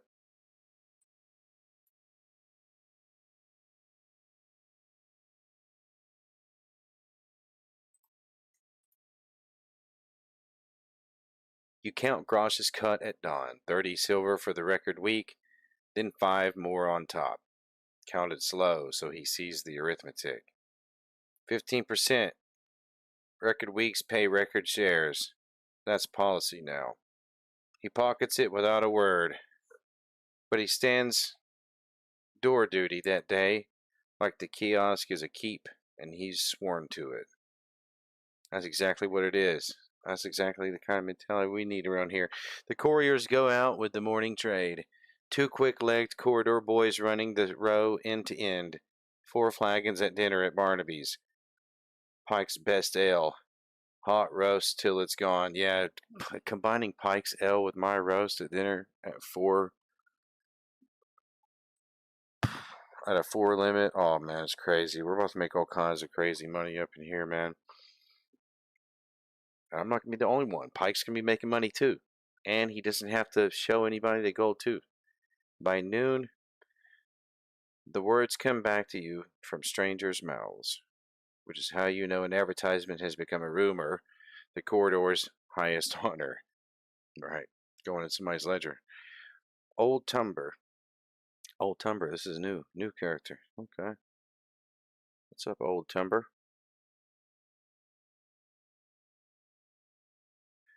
Old Tumber takes the sign commission the way he took the first one 3 years ago. By arguing with you, I don't know, 3 years ago. Wow, okay. By arguing with you about lettering for 10 minutes and then doing exactly what he wants, which is always better.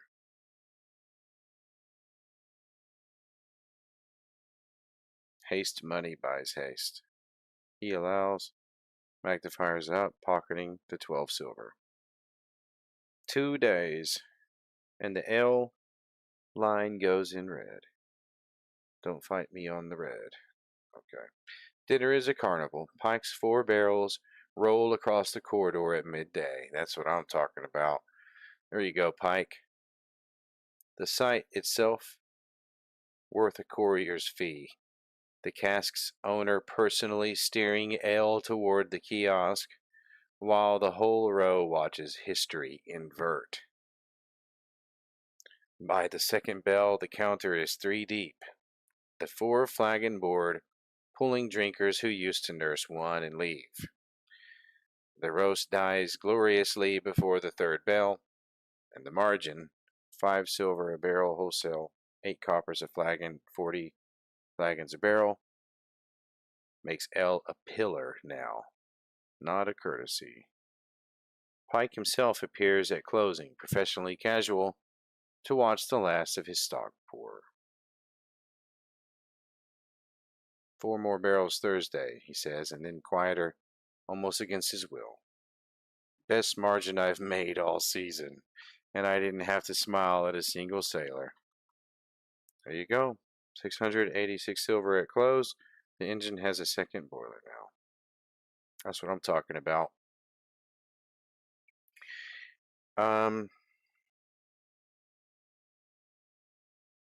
So our last few things going to be here. Yeah, okay. So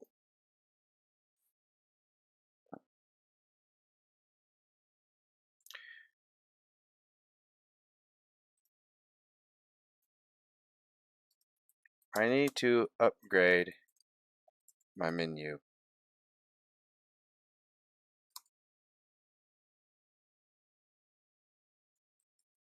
The roast has been killing it.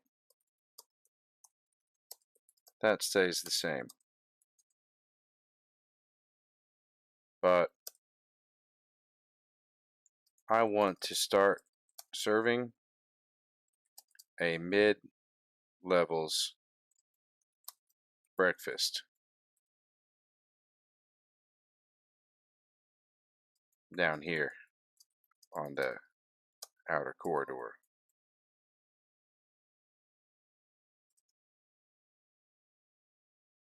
Making it obvious.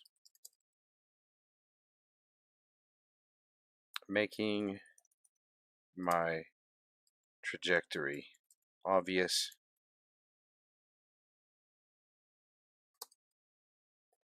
Paying 2 weeks of rent early.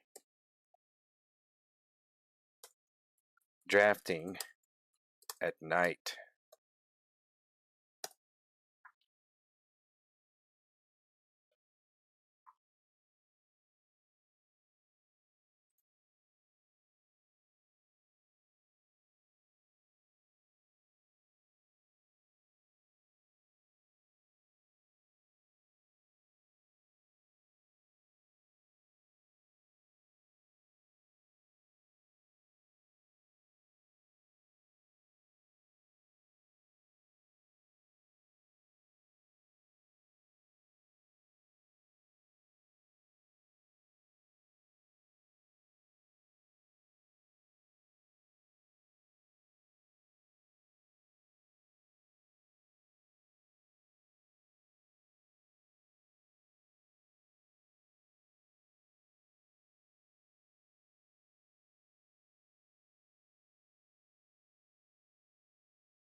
You build the new plate in the pre-dawn like a thesis.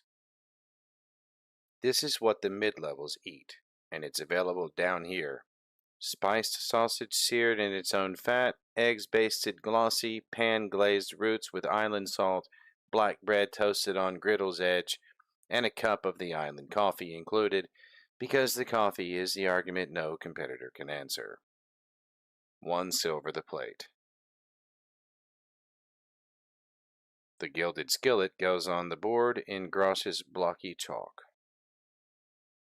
right above the 3 copper dawn breaker that built this place. Yeah, the dawn breaker. 3 copper breakfast plate. That was my first breakfast design, the Dawnbreaker. It's pretty cool. The quarter's verdict comes fast.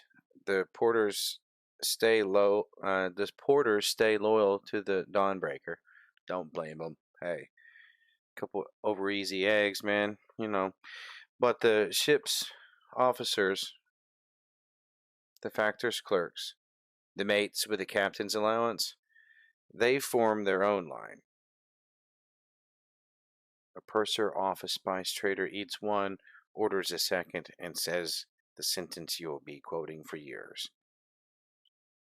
This is better than the promenade, and the promenade charges 8 silver a plate. Wow, that's up there. By the 3rd morning bell, you're rationing eggs. 50 plates would have sold. You had 30. At midday, you walk 200 silver to Factor Merrick. That's my, landlady, I guess you would say. And pay through week 5. She counts it, writes the receipt in her engraved hand, and looks at you over the spectacle chain for a long, appraising moment. Paid 2 weeks forward. A premium plate. 1 second. What in the world?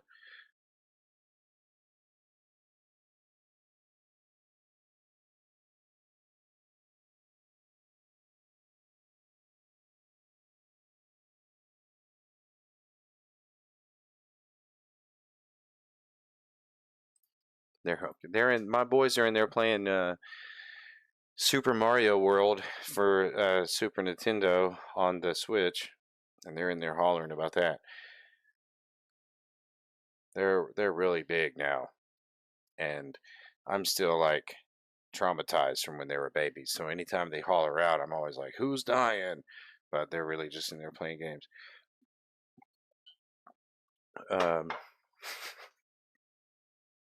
Paid 2 weeks forward. A premium plate on an outer corridor board and a wall selling charts at 150. She sets her pen down. The mall administration reviews mid-level vacancies at each season's turn. The autumn review is in roughly 3 weeks. Applicants need standing with a merchant faction, a clean rent history, and a setup capital. One of those 3 you have. I file the paperwork when the time comes for accounts I like. She slides the receipt across. I like punctual accounts, Master Locke. Yeah, I'm sure you do. Factor.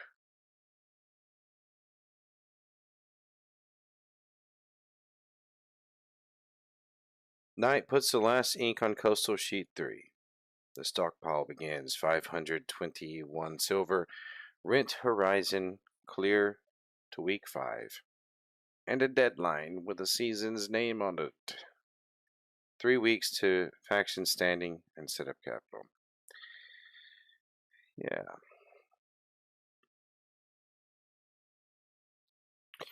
Yeah, but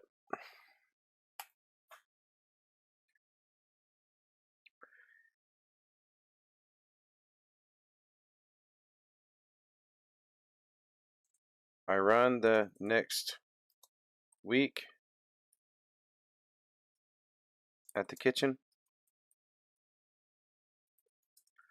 drafting for Petra's crew, Petra's people in the lulls, but at night I begin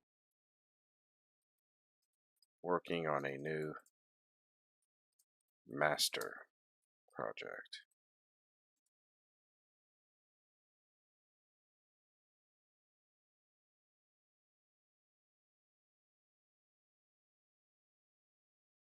The map is intended to be a guide for those new to Dusk Star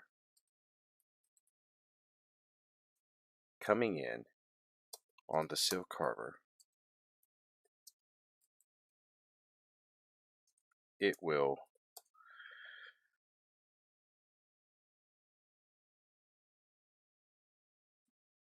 guide them around the main harbor and through to the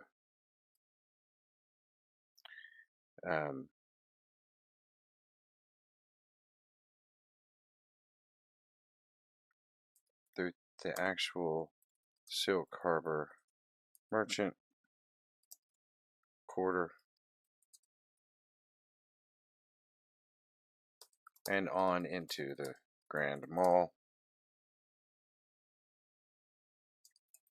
where their options will be highly detailed and categorized.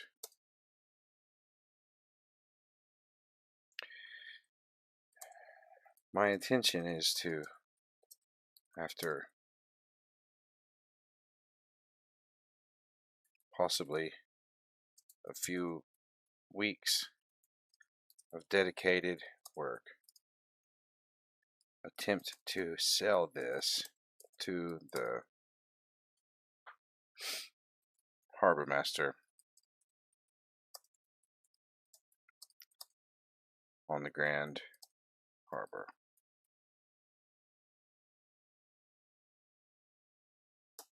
at an incredible rate.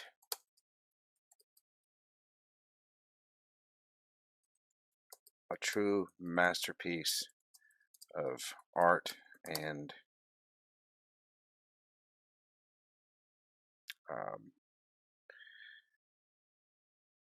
I don't know, guidance.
The week runs like machinery that's been oiled with money. Okay. Tumblr's new sign goes up day 23. The L line in red,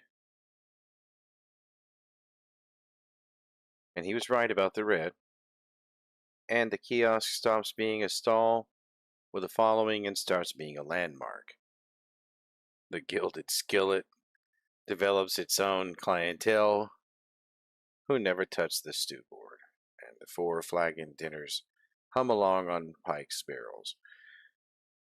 I guess the sign maker came up with the Gilded Skillet. That's okay for the outer corridors. I'm good with it. We won't be particular about the Traveler's Waypoint name until we get out onto one of our main locations, big taverns outside of the mall.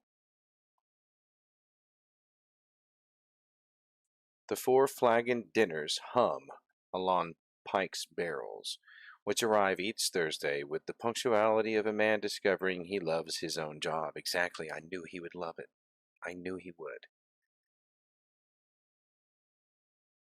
He's making money, and he doesn't have to be a weasel. He can just go get ale and store it and bring it to me and just make money.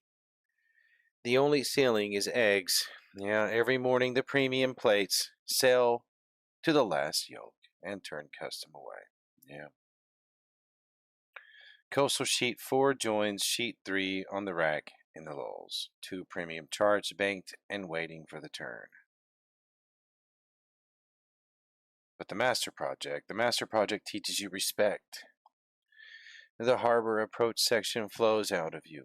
You've drawn these waters twice now. The Silk Harbor's quarter comes almost as easy. Your streets, your gates, your gossip.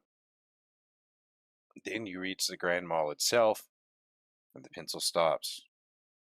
4 monolithic gates, hundreds of vendors across the tiers, guild territories, tariff lines, which corridors flood with traffic at which bells, what a newcomer actually needs to know to spend money efficiently. And you realize, 2 scrapped study sheets later, that you know your corridor the way a fish knows its reef. The mall entire is an ocean. Drawing it accurately, categorized as the vision demands, means weeks of deliberate surveying, walking the other 3 gates, cataloging the mid-levels, learning the city the way you learned the harbor. It doesn't discourage you. It sizes the thing. A masterpiece costs what it costs, and a guide the harbor master would pay hundreds for has to be worth hundreds. Day 29 closes at 640 silver. 2 weeks until the autumn review. Somewhere down the coast, Petra is showing your tide race arrows to strangers. We'll hold off on the Master Project, realizing that ownership on the mid-levels may be required before I can truly have the time to understand them all at the level I need to.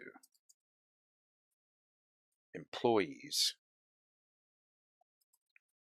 will grant me that extra time. But for now, Rosh and I will continue pressing along, running the kitchen, drafting in the lulls,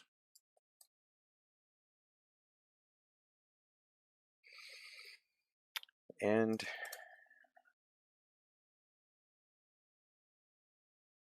keeping the couriers busy, looking for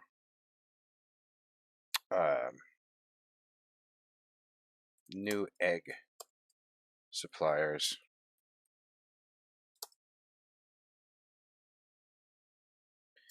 I'd even be willing to change birds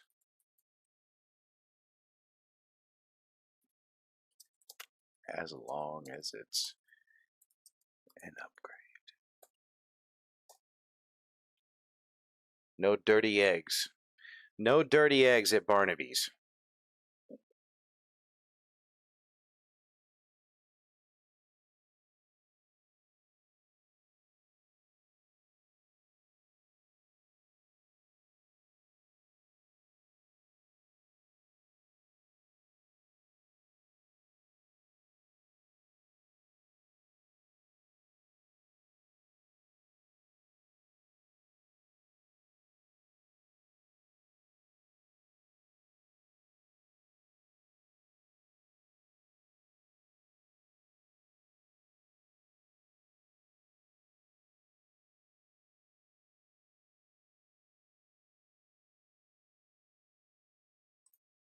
Another natural 1 in cartography. That's okay. We're ahead. We're 2 sheets in the bank here. Premium sheets. That's 300 silver.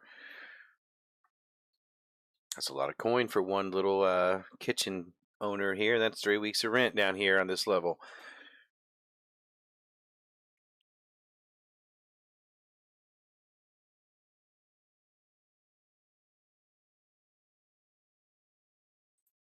Here's all the math that it just did. So cool. I love role play math. It's just so, it just makes it so good. Makes everything make sense instead of, just being like little kids running around making stuff up. It makes it actually make sense. Anyway, you fold the master project away with a craftsman's piece. The harbor and quarter studies wrapped in oilcloth, waiting for the day you can walk the mall's tiers as a tenant instead of a tourist. The guide will be better for the waiting. Masterpieces usually are. The engine, meanwhile. Sorry, I don't know why I had to do that in that voice. I hurt myself with that one. I think I'm just getting a little tired. I'm having fun playing this campaign, though. It's simple yet elegant. The engine, meanwhile, yearns like an engine. Okay. Oh, earns like an engine. 4 more days of full boards and 4 flagon dinners. Pike's Thursday barrels arrive with a wax seal he's started using. Of all things, like a man taking pride in provenance. The only stumble is yours, a lull session on sheet 5, where the pen catches a bad patch of parchment and drags a line clean through an hour of soundings. Into the stove it goes. Hey, that's okay. At least it's fueling my breakfast fire. Even the brass can't fix everything. The underdrawing survives to fight again. The egg hunt is the week's quiet victory. That's what I'm talking about. Let's get a bird upgrade. Can we upgrade birds? Oh, that'd be nice, man. The couriers bring back 4 leads. 2 are middlemen marking up the same tired chicken yards. One's a fantasist. What does that mean?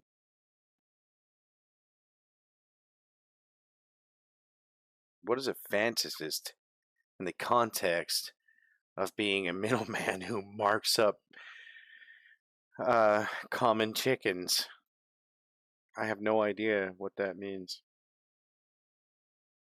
Like he's fanatical about the common chicken? Is that it? Like what? I'm not understanding the metaphor here. One's a fantasist. Maybe I just maybe maybe it's my vocabulary failure. Maybe that's what it is. The 4th is Hesta Braun. Oh, hey Hesta. A marsh fowler off the flats east of Ruby Bay. There's Ruby Bay again. Ruby Bay is a cool area because it's not like Emerald Isle, where Emerald Isle is real uppity, a lot of banks, private piers for nobles and stuff like that. Ruby Bay is more of like the Shadow Dogs. Okay? It's like the, Ruby is a gilded name. It's like a fake shiny because it's not really all shiny over there. But anyway, a marsh fowler off the flats east of Ruby Bay who walks into the kiosk on the 3rd day sets a basket of duck eggs. Okay, duck eggs. Eggs are getting bigger. That means bigger plates. A basket of duck eggs on your counter without a word. And waits. You crack one on the griddle. The yolk stands up like a sunrise. Richer, fatter, half again the size of what you've been serving. An upgrade, exactly as ordered. 50 a day before your dawn bill. 40 coppers. Coin with the basket lands. What? My boy delivers. He doesn't chat. Okay. Done and shaken on. The next morning's Gilded Skillet Duck Egg Edition draws an audible reaction at the counter, and by the 3rd telling on the corridor, the plate has become